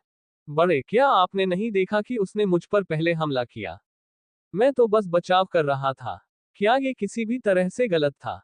चू फैंग को दुख हुआ। पब फ्यूचर द्वारा विज्ञापन। ये शब्द सुनकर एल्डर वांग भी भौंचक के रह गए। उन्होंने कभी नहीं सोचा था कि कोई शिष्य उनसे इस तरह बात करने की हिम्मत कर सकता है। लेकिन फिर भी उन्होंने जियान फेगई की ओर देखा और बेहद नर्म लहजे में पूछा, फेगई, क्या तुमने पहले हमला किया था? मैं। उस पल जियान फेगई के पास शब्द नहीं थे। वह वाकई गलत था। आखिरकार अनगिनत आंखों ने अभी अभी ये दृश्य देखा था। ठीक है, अगली बार ध्यान देना। आंतरिक दरबार के शिष्यों के प्रतिनिधि चरित्र के रूप में अपने प्रभावों पर ध्यान देना याद रखना ठीक है। मैं समझता हूँ। मम्मा, आप कभी मार्शल स्किल बिल्डिंग में नहीं आते। आज आप यहाँ किस लिए आए हैं? एल्डर वांग, मैं आज यहाँ इस साधना संरचना की रहस्यमयता को महसूस करने के लिए आया हूँ। तुम कुछ ही दिनों में एक मुख्य शिष्य बन जाओगे, फिर भी तुम यहाँ का अनुभव करना चाहते हो। लेकिन इससे कोई नुकसान नहीं होगा। चूंकि तुम यहाँ आए हो, तो आगे बढ़ो। एल्डर वांग ने मुस्कुराते हुए अपना हाथ हिलाया। धन्यवाद बड़े साहब। जियान फेगई ने बिना देर किए अपने कॉस्मोस सैक से एक सेंट स्पिरिट ग्रास निकाला। उसने आदरपूर्वक उसे अधेड़ बुजुर्ग को दे दिया और मंच की ओर चल दिया। हालांकि जब वह चू फैंग के पास गया, तो उसने ऐसी आवाज में कहा जिसे केवल चू फैंग ही सुन सकता था।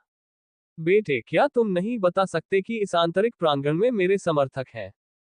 इसके अलावा, यह मत सोचो कि विंग्स एलायंस में शामिल होने के बाद तुम सुरक्षित और स्वस्थ रहोगे। चूंकि तुमने मेरे भाई पर हमला करने की हिम्मत की है, इसलिए स्वर्ग भी तुम्हारी रक्षा नहीं कर सकता।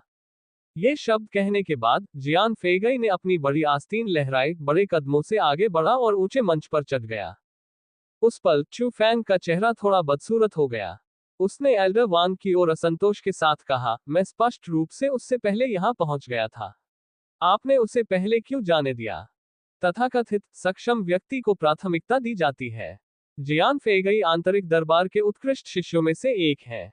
स्वाभाविक रूप से आंतरिक दरबार के भीतर संसाधनों की खेती में उनकी प्राथमिकता है। बुजुर्ग ने बिना किसी हड़बड़ी के कहा, लेकिन उसकी आंखों में गुस्से के निशान उभर आए। जाहिर है, चू फैंग द्वारा फिर से विरोध किए जाने पर वह नाराज हो गया। तुम्हें कैसे पता कि मैं उससे ज्यादा उत्कृष्ट नहीं हूं? चू फैंग ने इस विषय को जाने नहीं दिया। हाँ, तुम ज्यादा उत्कृष्ट हो। 7वें स्तर का एक साधारण शिष्य खुद को उत्कृष्ट कहने की हिम्मत कैसे कर सकता है? कितना अहंकारी। ऐसा शिष्य एजियो ड्रैगन स्कूल में कैसे आ गया? एल्डर वांग का स्वर और भी ज्यादा ठंडा होता गया। मैं उत्कृष्ट हूं या नहीं, इसका निर्णय आप नहीं कर सकते। आखिरकार आप केवल एक आंतरिक दरबारी बुजुर्ग हैं। आपको किसी व्यक्ति की योग्यता का न्याय करने का कोई अधिकार नहीं है।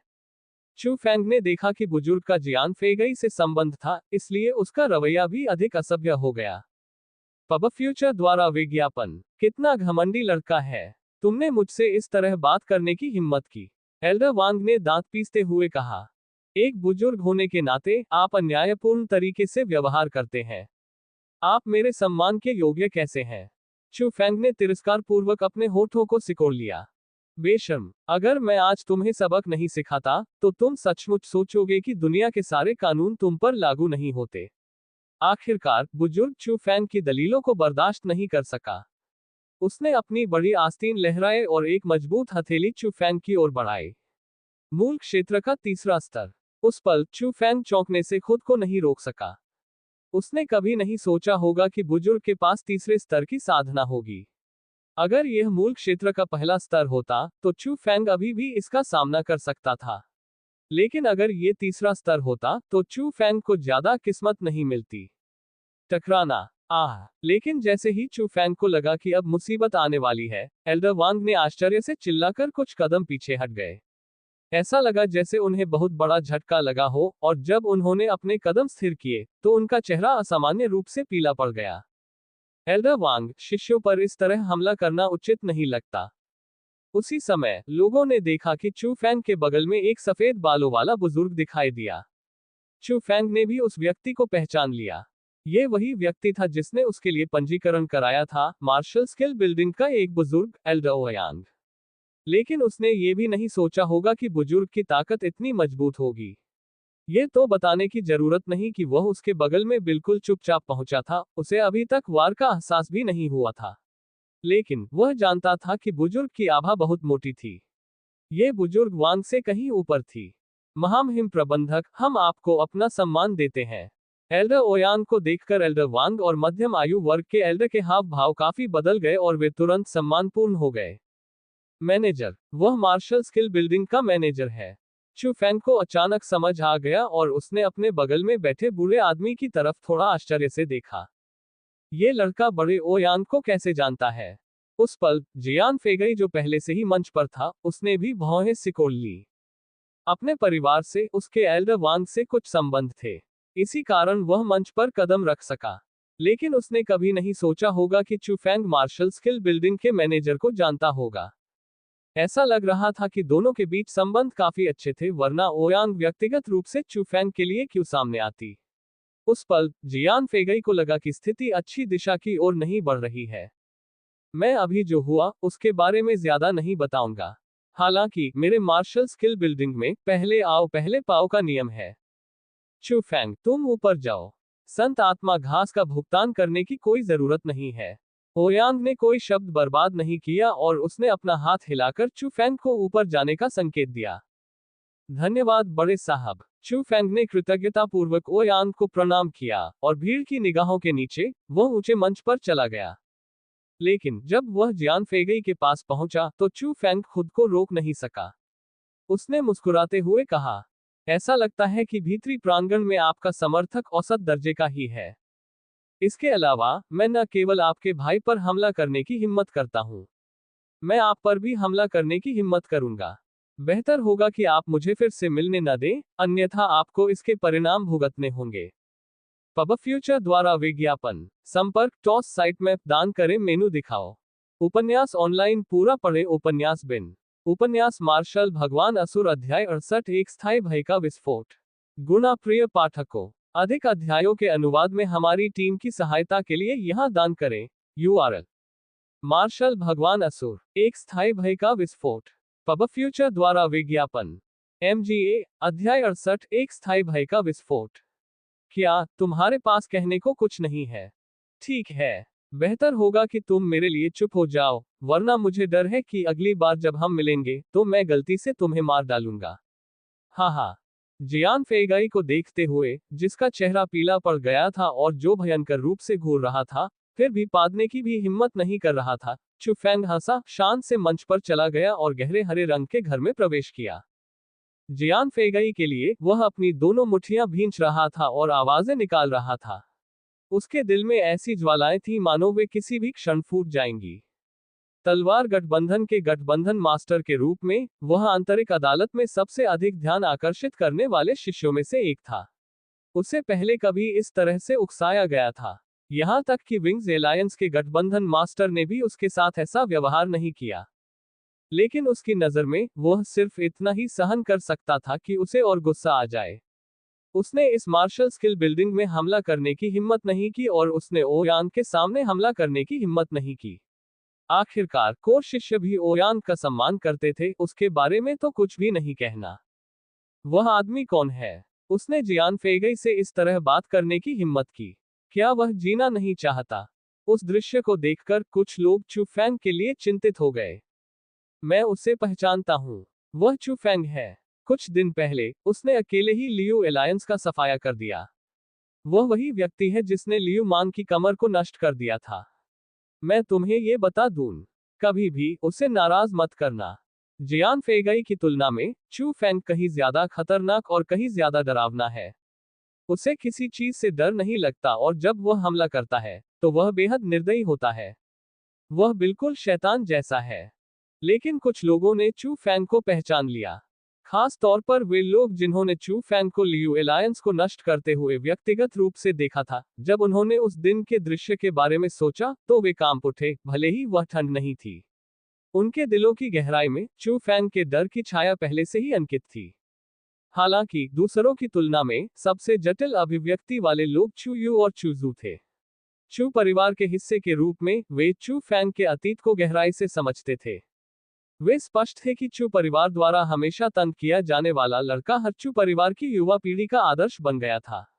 वह एक ऐसे बिंदु पर पहुंच गया था जहां वे केवल अपना सिर उठाकर देख सकते थे क्योंकि वह आगे और दूर चला जाता था। जैसे ही आंतरिक दरबार के शिष्य चू फैंग के बारे में चर्चा करते रहे, वह पहले से ही तथाकथित साधना संरचना में कदम रख चुका था। पब फ्यूचर द्वारा विज्ञापन, ये कैसी रहस्यमय रचना है। यह उस विश्व प्रीतवादी का काम होना चाहिए, है ना? उस समय चू फैंग के आसपास कोई साधारण घर का कमरा नहीं था। वह एक अलग दुनिया थी। उसके पैरों के नीचे कीचड़ भरा दलदल था, उसके सिर के ऊपर काले बादल और बिजलियां थी, उसके चारों ओर भयंकर तूफान और तूफान थे, उसके कानों के पास बादलों के गरजने की आवाज थी। यहां तक कि जिसके पास आत्मिक शक्ति थी, वह भी जानता था कि सब कुछ झूठ और भ्रम मात्र है। नंगी आंखों से देखने पर सब कुछ ऐसा लगता था मानो सब कुछ सच हो। सबसे महत्वपूर्ण बात यह थी कि उस क्षेत्र में होने से चू फैंग को वास्तव में बहुत दबाव महसूस हुआ। उसे कुछ करने की भी जरूरत नहीं थी। वहां खड़े होने से ही दबाव कई गुना बढ़ गया। शायद कमजोर लोगों के पास यहां इंतजार करने का कोई तरीका नहीं था, भले ही वे हिले नहीं, किसी भी मार्शल कौशल को विकसित करने की तो बात ही छोड़ दें। हालांकि ऐसा माहौल बिल्कुल वैसा ही था जिसकी चू फैंग को जरूरत थी। उसे दबाव से भरे माहौल में रहना बहुत अच्छा लगता था। तभी वह मजबूत बन सकता था और यह उसकी साधना के लिए ज्यादा सुविधाजनक होता। चू फैंग ने धीरे से अपनी आंखें बंद की और अपने मस्तिष्क में इंपीरियल स्काई तकनीक के बारे में जानकारी को व्यवस्थित करना शुरू कर दिया। रैंक 7 शारीरिक मार्शल कौशल इंपीरियल स्काई तकनीक। 4 बड़े वर्गों में विभाजित। शुरुआती चरण के लिए अपने पैरों के नीचे हवा बनाना और दौड़ना उड़ने जितना तेज होगा। मध्य चरण के लिए अपने पैरों के नीचे बिजली बनाना और दौड़ना बिजली जितनी तेज होगा। बाद के चरण के लिए अपने पैरों के नीचे रोशनी बनाना और दौड़ना एक फ्लैश जितनी तेज होगी। महारत हासिल करने के बाद कोई भी चीज पैरों के नीचे नहीं रह सकती है, लेकिन पैर हवा में कदम रख सकते हैं, हवा को चलने से रोक सकते हैं और क्षितिज की ओर यात्रा कर सकते हैं। हालांकि विवरण सरल थे, लेकिन सिर्फ रैंक 7 के चिन्ह से चू फैंग को पता चल गया कि शारीरिक मार्शल कौशल की खेती करना बहुत मुश्किल है। आखिरकार एज ऑफ ड्रैगन स्कूल में सबसे अच्छे मार्शल कौशल रैंक 5 से आगे नहीं बढ़ पाए। हालांकि मार्शल कौशल की कठिनाई जितनी ज्यादा थी, चू फैंग उतना ही ज्यादा इसे विकसित करना चाहता था। एल्डर वांग, आप मुझे अभी अभी आप पर आक्रमण करने के लिए दोषी तो नहीं ठहराएंगे? मार्शल स्किल बिल्डिंग के अंदर एल्डर ओयांग एल्डर वांग के साथ बातचीत कर रहे थे। इस बारे में चिंता करने की कोई जरूरत नहीं है। यह मेरी ओर से विचारहीनता थी, इसलिए मैं आपको कैसे दोष दे सकता हूं। हालांकि एल्डर वांग ने ये शब्द अपने मुंह से कहे थे, लेकिन उन्होंने अपने दिमाग में ऐसा नहीं सोचा था। बड़ी भीड़ के सामने ओयांग ने उसे पीछे धकेल दिया। हालांकि वह घायल नहीं हुआ था, फिर भी एक बुजुर्ग के रूप में उसे लगा कि उसका चेहरा पूरी तरह से गायब हो गया है। मैंने तुम्हें चू फैंग के लिए मुश्किलें खड़ी करने से इसलिए रोका क्योंकि मैं तुम्हारे बारे में सोच रहा था। आखिरकार हम एक ही पीढ़ी से हैं। मैं नहीं चाहता था कि तुम एक प्रतिभाशाली व्यक्ति को नाराज करो जिसका भविष्य उज्जवल है। ओयांग ने मुस्कुराते हुए कहा। क्या मतलब है तुम्हारा? क्या चू फैंग का कोई बैकग्राउंड है? उसी पल एल्डर वांग को आखिरकार समझ आ गया कि कुछ गड़बड़ है। उनके पास कोई पृष्ठभूमि नहीं है, लेकिन वे अपने आप में काफी प्रभावशाली हैं। पब फ्यूचर द्वारा विज्ञापन। खुद चू फैंग भी एक ऐसा ही लड़का है जिसके बाल हैं। मुझे नहीं लगता कि उसका कौन सा अंग खास है। आह, उसके पास आत्मिक शक्ति है, तो क्या वह पर्याप्त नहीं है? क्या वह? ये शब्द सुनकर एल्डर वांग के चेहरे पर खुशी के भाव उभर आए। आखिरकार उसे समझ आ गया कि एल्डर ओयांग ने चू फैंग की मदद क्यों की। आज मुझे रोकने के लिए धन्यवाद, वरना मैं भी ली के नक्शे कदम पर चलने वाला था। उस समय एल्डर वांग को डर का एहसास हुआ। उसके दोनों हाथ भी कांप रहे थे। थोड़ी देर बाद उसने खुद को संभाला और ओयांग को धन्यवाद देना जारी रखा। उसे कुछ साल पहले की बात याद आई। एक आंतरिक दरबार के बुजुर्ग का एक आंतरिक दरबार के शिष्य के साथ कुछ मतभेद था और उस आंतरिक दरबार के बुजुर्ग का नाम ली था। आमतौर पर आंतरिक दरबार के शिष्य अभी भी युवा थे, इसलिए ऐसा नहीं था कि चू फैंग की तरह कोई भी जल्दबाजी में काम नहीं करता था।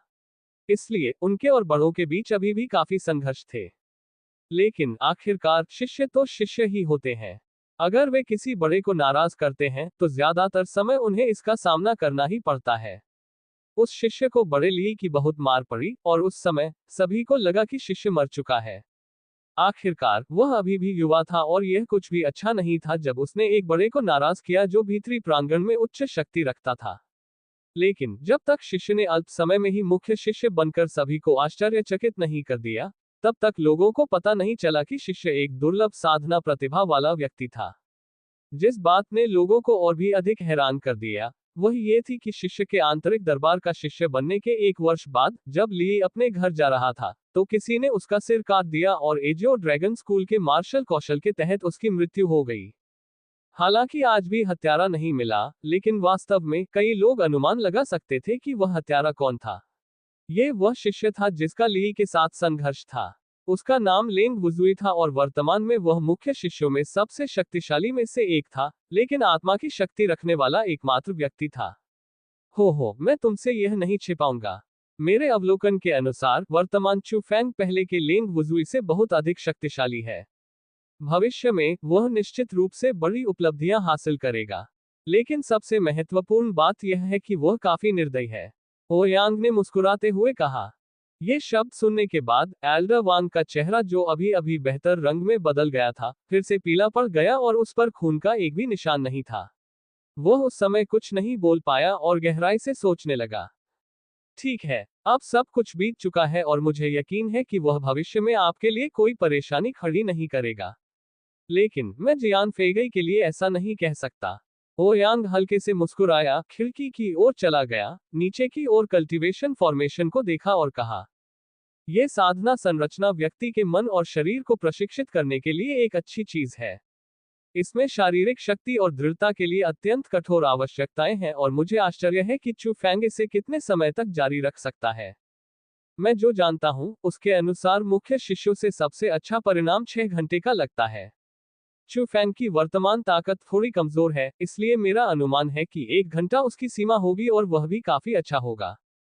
ये देखकर एल्डर वांग ने अनुमान लगाया। हम कुछ विचार करने के बाद ओयांग ने इसका खंडन नहीं किया। उसे तो ये भी लगा कि चू फैंग की शक्ति से 1 घंटा गुजारना चमत्कार ही कहा जा सकता है। आखिरकार आत्मिक क्षेत्र में कोई भी व्यक्ति 1 घंटे से ज्यादा साधना निर्माण में नहीं रह सकता। पब फ्यूचर द्वारा विज्ञापन संपर्क टॉस साइट में दान करें मेनू दिखाओ। उपन्यास ऑनलाइन पूरा पढ़े उपन्यास बिन उपन्यास मार्शल भगवान असुर अध्याय 69 फिर से किंवदंतियां बनाना।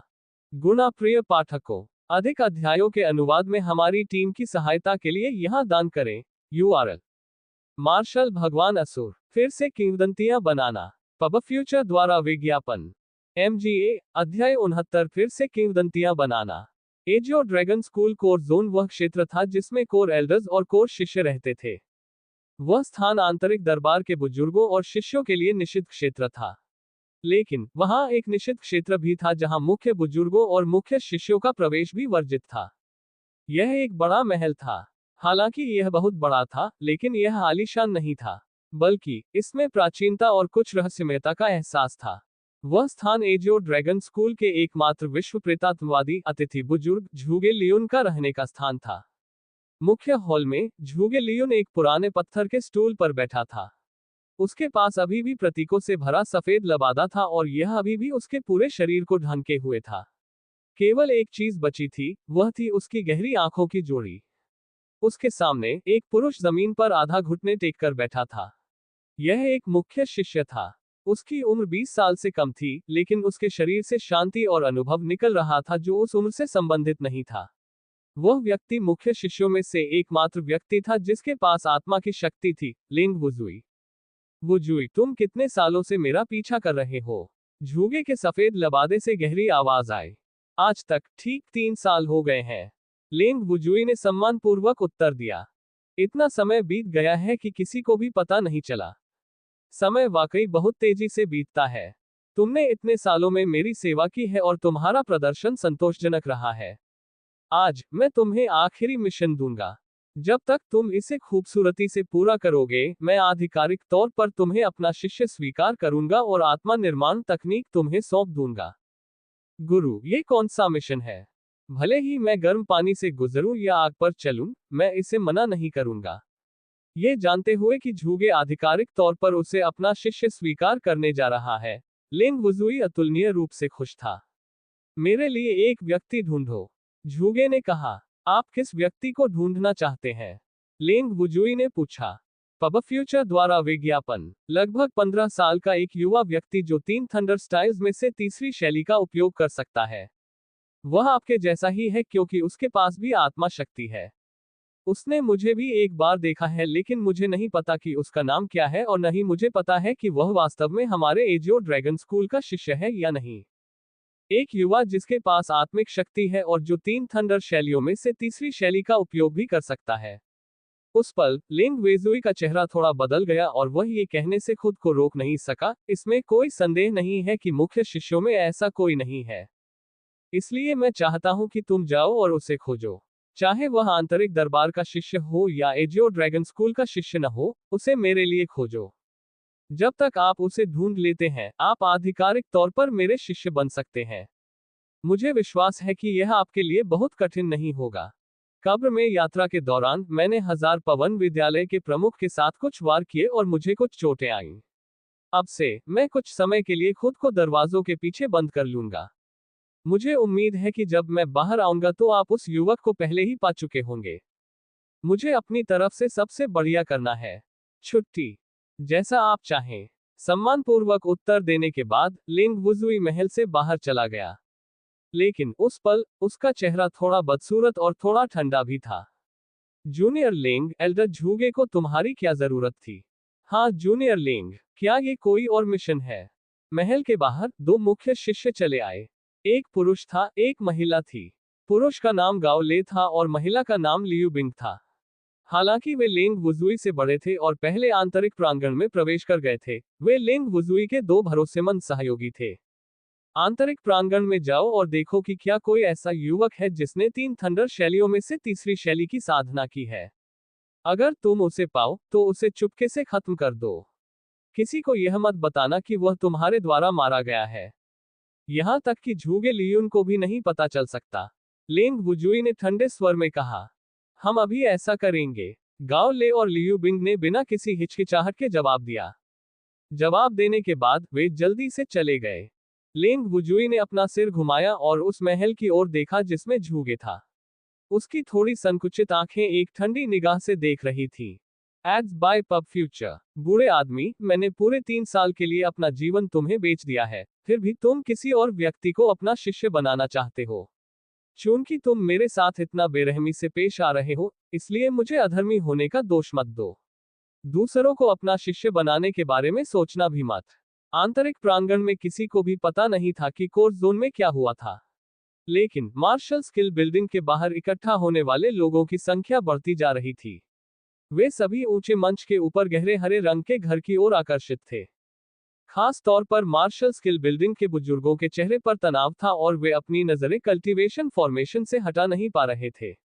ऐसा इसलिए था क्योंकि चू फैंग ने पूरे 6 घंटे के लिए कल्टीवेशन फॉर्मेशन में प्रवेश किया था। मैनेजर, चू फैंग को कुछ नहीं हुआ है ना? 6 घंटे हो गए हैं और भले ही वह आप ही थे। कुछ बुजुर्गों को चू फैंग की चिंता होने लगी। नहीं, अगर चू फैंग साधना संरचना में ताकत की कमी के कारण बेहोश हो जाता, तो संरचना तुरंत काम करना बंद कर देती। लेकिन वर्तमान में साधना संरचना अभी भी प्रगति पर है और शक्ति पहले से भी अधिक मजबूत है। इसका मतलब है कि चू फैंग अभी भी धीरज रख रहा है, इसलिए कम से कम उसे कुछ नहीं हुआ। ओयांग ने अपना सिर हिलाया, लेकिन उसकी निगाहों में आश्चर्य झलक रहा था। 6 घंटे। भले ही वह था, अपनी वर्तमान साधना के साथ, वह अधिकतम 6 घंटे तक ही साधना संरचना में टिक सकता था।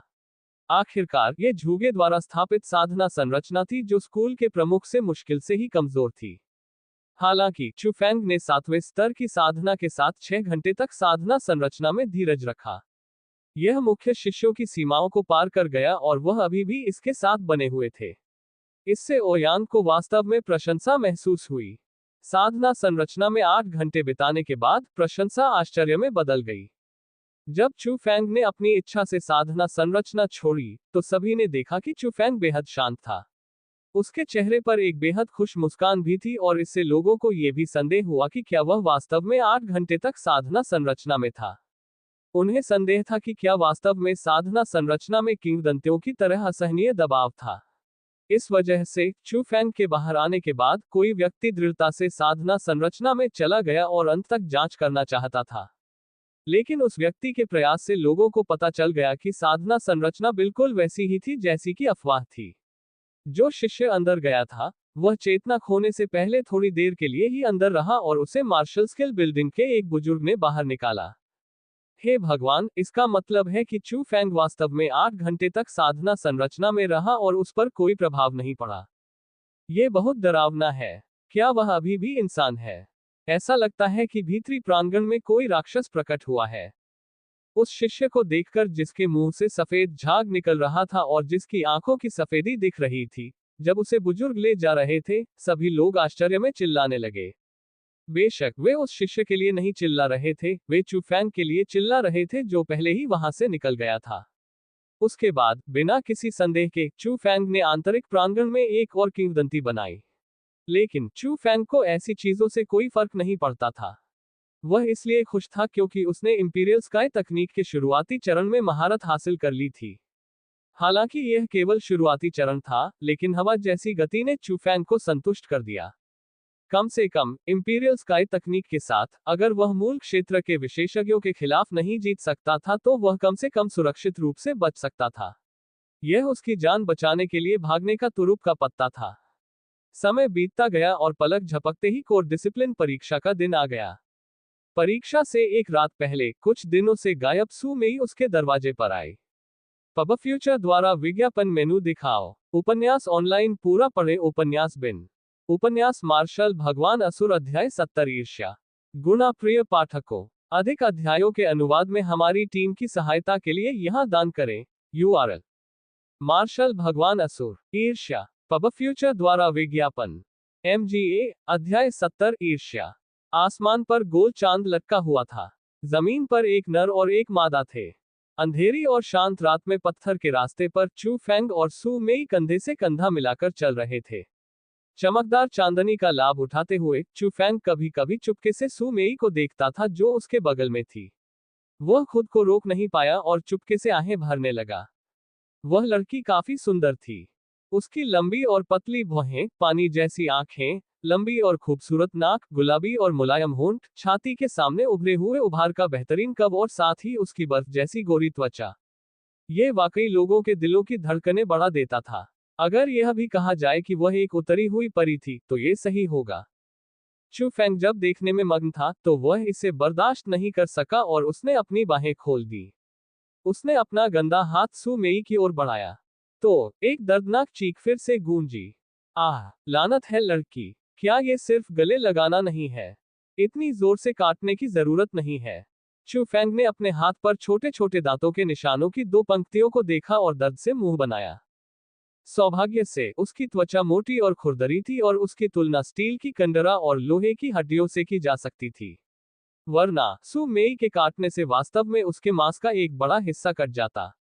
यह देखा जा सकता था कि उसने वास्तव में ऐसा करने की हिम्मत की थी। तुम्हें ऐसा करने किसने दिया? कमबख्त बदमाश, सू मेई ने चू फैंग को गुस्से से घूरते हुए कहा, मैंने सुना है कि तुम 8 घंटे तक साधना संरचना में रहे। क्या यह सच था? इसके बारे में क्या? तुम सच में एक राक्षस हो? क्या तुम नहीं जानते कि साधना संरचना में मुख्य शिष्य भी केवल 6 घंटे ही वहां रह सकते हैं? तुम अभी से ही आंतरिक प्रांगण में एक विचित्र व्यक्ति बन गए हो। क्या ऐसा है? इसका मतलब तो यही है कि वे लोग बेकार हैं, है ना? चू फैंग शेख ही नहीं बघार रहा था। अगर ऐसा इसलिए नहीं होता कि उसे लगता है कि उसने पहले ही इंपीरियल स्काई तकनीक के शुरुआती चरण में महारत हासिल कर ली है और उसने और समय बर्बाद न करने का फैसला किया है, तो उसे कल्टीवेशन फॉर्मेशन में कुछ और घंटे रहने में कोई समस्या नहीं होगी। ऐसा नहीं है कि वे बेकार हैं, बस तुम बहुत असामान्य हो। सू मेई ने अपने होठों को सिकोड़ा और फिर आंखें मूंद ली और हंसी। थोड़ी देर में तुम विंग्स एलायंस के सभी सदस्यों से मिलने जा रही हो। क्या तुम घबरा रही हो? इसमें घबराने वाली क्या बात है? चू फैंग ने इनकार किया।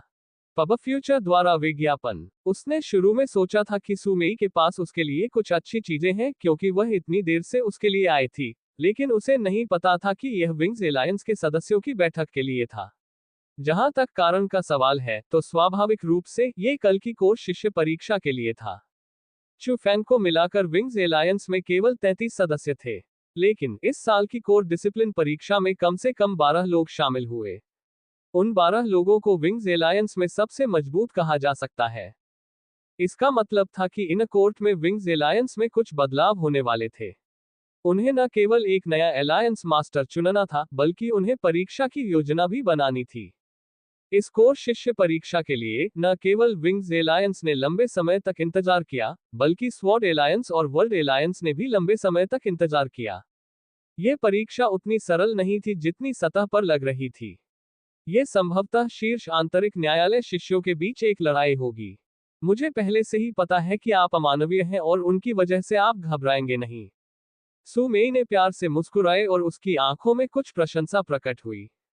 सु मेई के साथ चू फैंग एक निवास पर पहुंचा। यह वह जगह थी जहां विंग्स एलायंस के गठबंधन मास्टर रहते थे और विंग्स एलायंस का सभा स्थल भी था।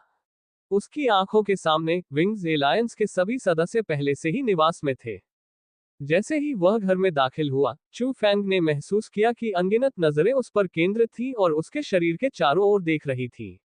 कुछ में आश्चर्य था, कुछ में अजीब था, और कुछ में तिरस्कार और संदेह भी था।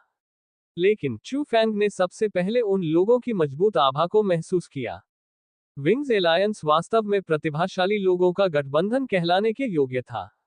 इसलिए यह पता चला कि ड्रैगन और टाइगर भाई विंग्स एलायंस के भीतर केवल सबसे निचले पायदान पर थे। 31 लोगों के शवों में चू फैंग को कुछ जाने पहचाने चेहरे मिले। उदाहरण के लिए बाय लोंग, बाय हु, ये ताओजी, झांग टिंगजी, बाय टोंग और अन्य। चू फैंग ने उन लोगों को पहले भी देखा था। ये चू फैंग है ना? मैं विंग्स एलायंस का अलायंस मास्टर हूं, C2U। एक सुंदर पुरुष चू फैंग की ओर बढ़ा। वह सभी विंग्स एलायंस सदस्यों का नेतृत्व करने वाला व्यक्ति था। C2U की उम्र जियान फेगई की उम्र के बराबर थी, यहां तक कि उसकी साधना भी आत्मा क्षेत्र के 9वें स्तर पर थी। लेकिन उसकी आभा जियान फेगई से थोड़ी मोटी थी। हालांकि वह सतह पर विनम्र लग रहा था, चू फैंग महसूस कर सकता था कि वह उतना दयालु नहीं था जितना वह दिखता था। अरे, मेरा भाई तुमसे बात कर रहा है। क्या तुमने सुना नहीं? चू फैंग जब शून्य में देख रहा था, तो C2U के पीछे खड़ा एक काले चेहरे वाला युवक आगे बढ़ा। युवक की उम्र चू फैंग के करीब थी। अगर वह बड़ा भी होता तो भी उसकी उम्र 2 साल से ज्यादा नहीं होती। उस उम्र में आत्मिक क्षेत्र के 8वें स्तर की साधना के साथ, ये बुरा नहीं था। लेकिन उसका वर्तमान रवैया बहुत ही बुरा था। उसने चू फैंग की ओर इशारा किया और चिल्लाया, जबकि उसकी नाक बह रही थी और उसकी आंखें चमक रही थीं। उसे देखकर ऐसा लग रहा था कि वह चू फैंग को पीटना चाहता था। छोटा लियांग। ये देखकर C2U ने काले चेहरे वाले युवक को वापस खींच लिया। उसके बाद उसने माफी मांगते हुए चू फैंग से कहा, यह मेरा भाई C2 लियांग है। उसका चरित्र थोड़ा हिंसक है, लेकिन वह अपने दिल से बुरा व्यक्ति नहीं है। मुझे उम्मीद है कि आपको इससे कोई आपत्ति नहीं होगी। पब फ्यूचर द्वारा विज्ञापन। चिंता मत करो, मैं, चू फैंग, हमेशा बहुत सुंदर रहता हूं। चू फैंग ने बिना परवाह किए अपना हाथ हिलाया। तुम, C2 लियांग ने चू फैंग की हरकतों से अपने दांत पीस लिए जो कि घृणा से भरी हुई थी। उसकी नाक से धुआं भी निकलने वाला था, लेकिन इससे पहले कि वह हमला करता, C2U ने उसे रोक दिया। उसके बाद C2U ने विंग्स एलायंस के सभी सदस्यों को चू फैंग से मिलवाया। हालांकि वे सतह पर काफी विनम्र थे, चू फैंग को महसूस हो रहा था कि वे लोग स्पष्ट रूप से उसे नापसंद करते हैं। चू फैंग को नापसंद करने वाले ज्यादातर लोग पुरुष थे। कारण के बारे में उनके लिए अनुमान लगाना मुश्किल नहीं था। यह निश्चित रूप से इसलिए था क्योंकि वह हाल ही में सु मेई के बहुत करीब था। आखिरकार सु मेई को देखने वाले पुरुषों की निगाहें सही नहीं थी। लेकिन पुरुष सदस्यों के अलावा महिला सदस्य चू फैंग के प्रति काफी दोस्ताना थी। हालांकि चू फैंग को यह नहीं पता था कि वे उसके प्रति दोस्ताना क्यों थी। इसका कारण यह था कि चू फैंग आंतरिक दरबार में अधिक से अधिक प्रसिद्ध हो गया था। आखिरकार महिलाओं के पास अधिक उत्कृष्ट पुरुषों के प्रति अवर्णनीय अनुकूल प्रभाव होगा। चून की सभी सदस्य यहाँ हैं, तो चलिए काम पर लग जाएं। सभी कृपया बैठ जाएं। कुछ देर की बातचीत के बाद C2U ने गंभीरता से कहा। उसी समय विंग्स एलायंस के सभी सदस्य बैठ गए। लेकिन चू फैंग को अचानक एक समस्या का पता चला। हॉल में 33 कुर्सियों में से 31 पर वे पहले से ही बैठे हुए थे। 2 स्थान शेष थे। इनमें से एक स्थान C2U के पास सबसे ऊपर था। उसी समय सु मेई को C2U और C2 लियांग नामक भाई उस स्थान पर ले जा रहे थे। आखिरी जगह सबसे आखिर में थी। तार्किक रूप से यह कोई महत्वपूर्ण बात नहीं थी। आखिरकार ये सिर्फ एक सीट थी। लेकिन चू फैंग को पता चला कि सीटों की स्थिति उनके लिए कारण थी। जो लोग सबसे ऊपर बैठे थे वे मजबूत लोग थे, जो अंत में थे वे कम मजबूत लोग थे, जैसे ड्रैगन और टाइगर भाई। जिसका मतलब था कि विंग्स एलायंस ने उसे बेकार की लकड़ी के रूप में लिया। चू फैंग, यहां बैठो। ठीक उसी समय सीट के अंत में बैठी युवती बोली। महिला दिखने में बहुत सुंदर थी। उसके गोरे चेहरे पर लोमड़ी जैसी दो आंखें थीं। उसके लंबे बाल कंधों पर बिखरे हुए थे और उसे प्रथम श्रेणी की सुंदरता माना जा सकता था। उसकी छाती विशेष रूप से प्रभावशाली थी। बैंगनी रंग का लबादा बाहर की ओर उभरा हुआ था और ऐसा लग रहा था कि वह फूलकर बाहर निकल जाएगा। सबसे खास बात यह थी कि बड़ी छाती वाली सुंदरी इस समय चू फैंग को आंख मार रही थी। यह स्पष्ट था कि वह चू फैंग को रिझाने की कोशिश कर रही थी। इस बारे में बात करते हुए चू फैंग अभी भी एक पुरुष था। हालांकि वह ईमानदार था, लेकिन इसका मतलब यह नहीं था कि वह महिलाओं के बहकावे से इनकार कर देगा। इसलिए उसने इस बारे में बहुत अधिक नहीं सोचा। वह हल्के से मुस्कुराया और अंत में वहीं बैठ गया। चू फैंग, मैंने सुना है कि तुम काफी उग्र थे। पहले तुमने लियू एलायंस को पूरी तरह से मात दे दी थी। चू फैंग के बैठने के बाद बड़ी छाती वाली सुंदरता ने वास्तव में चू फैंग की बांह पकड़ ली और कोमलता की दो गोल गेंदों ने उस पर जमकर दबाव डाला। वाह, ये चू फैंग के दिल में गूंज रही आवाज थी। कोमलता की उन दो गोल गेंदों से दबते हुए चू फैंग के पास उस एहसास को बयां करने के लिए सिर्फ एक शब्द था। आरामदायक। यही असली बड़ी छाती थी। सु मेई की छाती अभी इतनी विकसित नहीं हुई थी और जाहिर है कि उनकी तुलना उसके स्तनों से नहीं की जा सकती थी। तुम खड़े हो जाओ। ठीक उसी समय उसके बगल से एक भयंकर चीख गूंजी। सिर उठाकर देखने पर चू फैंग और बड़ी छाती वाली महिला, यहां तक कि हॉल में मौजूद हर कोई दंग रह गया। उन्होंने देखा कि सु मेई एक हाथ अपनी छोटी कमर पर रखे हुए थी और दूसरा हाथ चू फैंग के बगल में बैठी बड़ी छाती वाली सुंदरता की ओर इशारा कर रही थी। उसका छोटा सा मुंह मुड़ा हुआ था और उसकी आंखें चमक रही थी। उसके प्यारे छोटे चेहरे पर ईर्ष्या साफ झलक रही थी। पब फ्यूचर द्वारा विज्ञापन। संपर्क टॉस साइट मैप दान करें। संपर्क टॉस साइट मैप दान करें BH।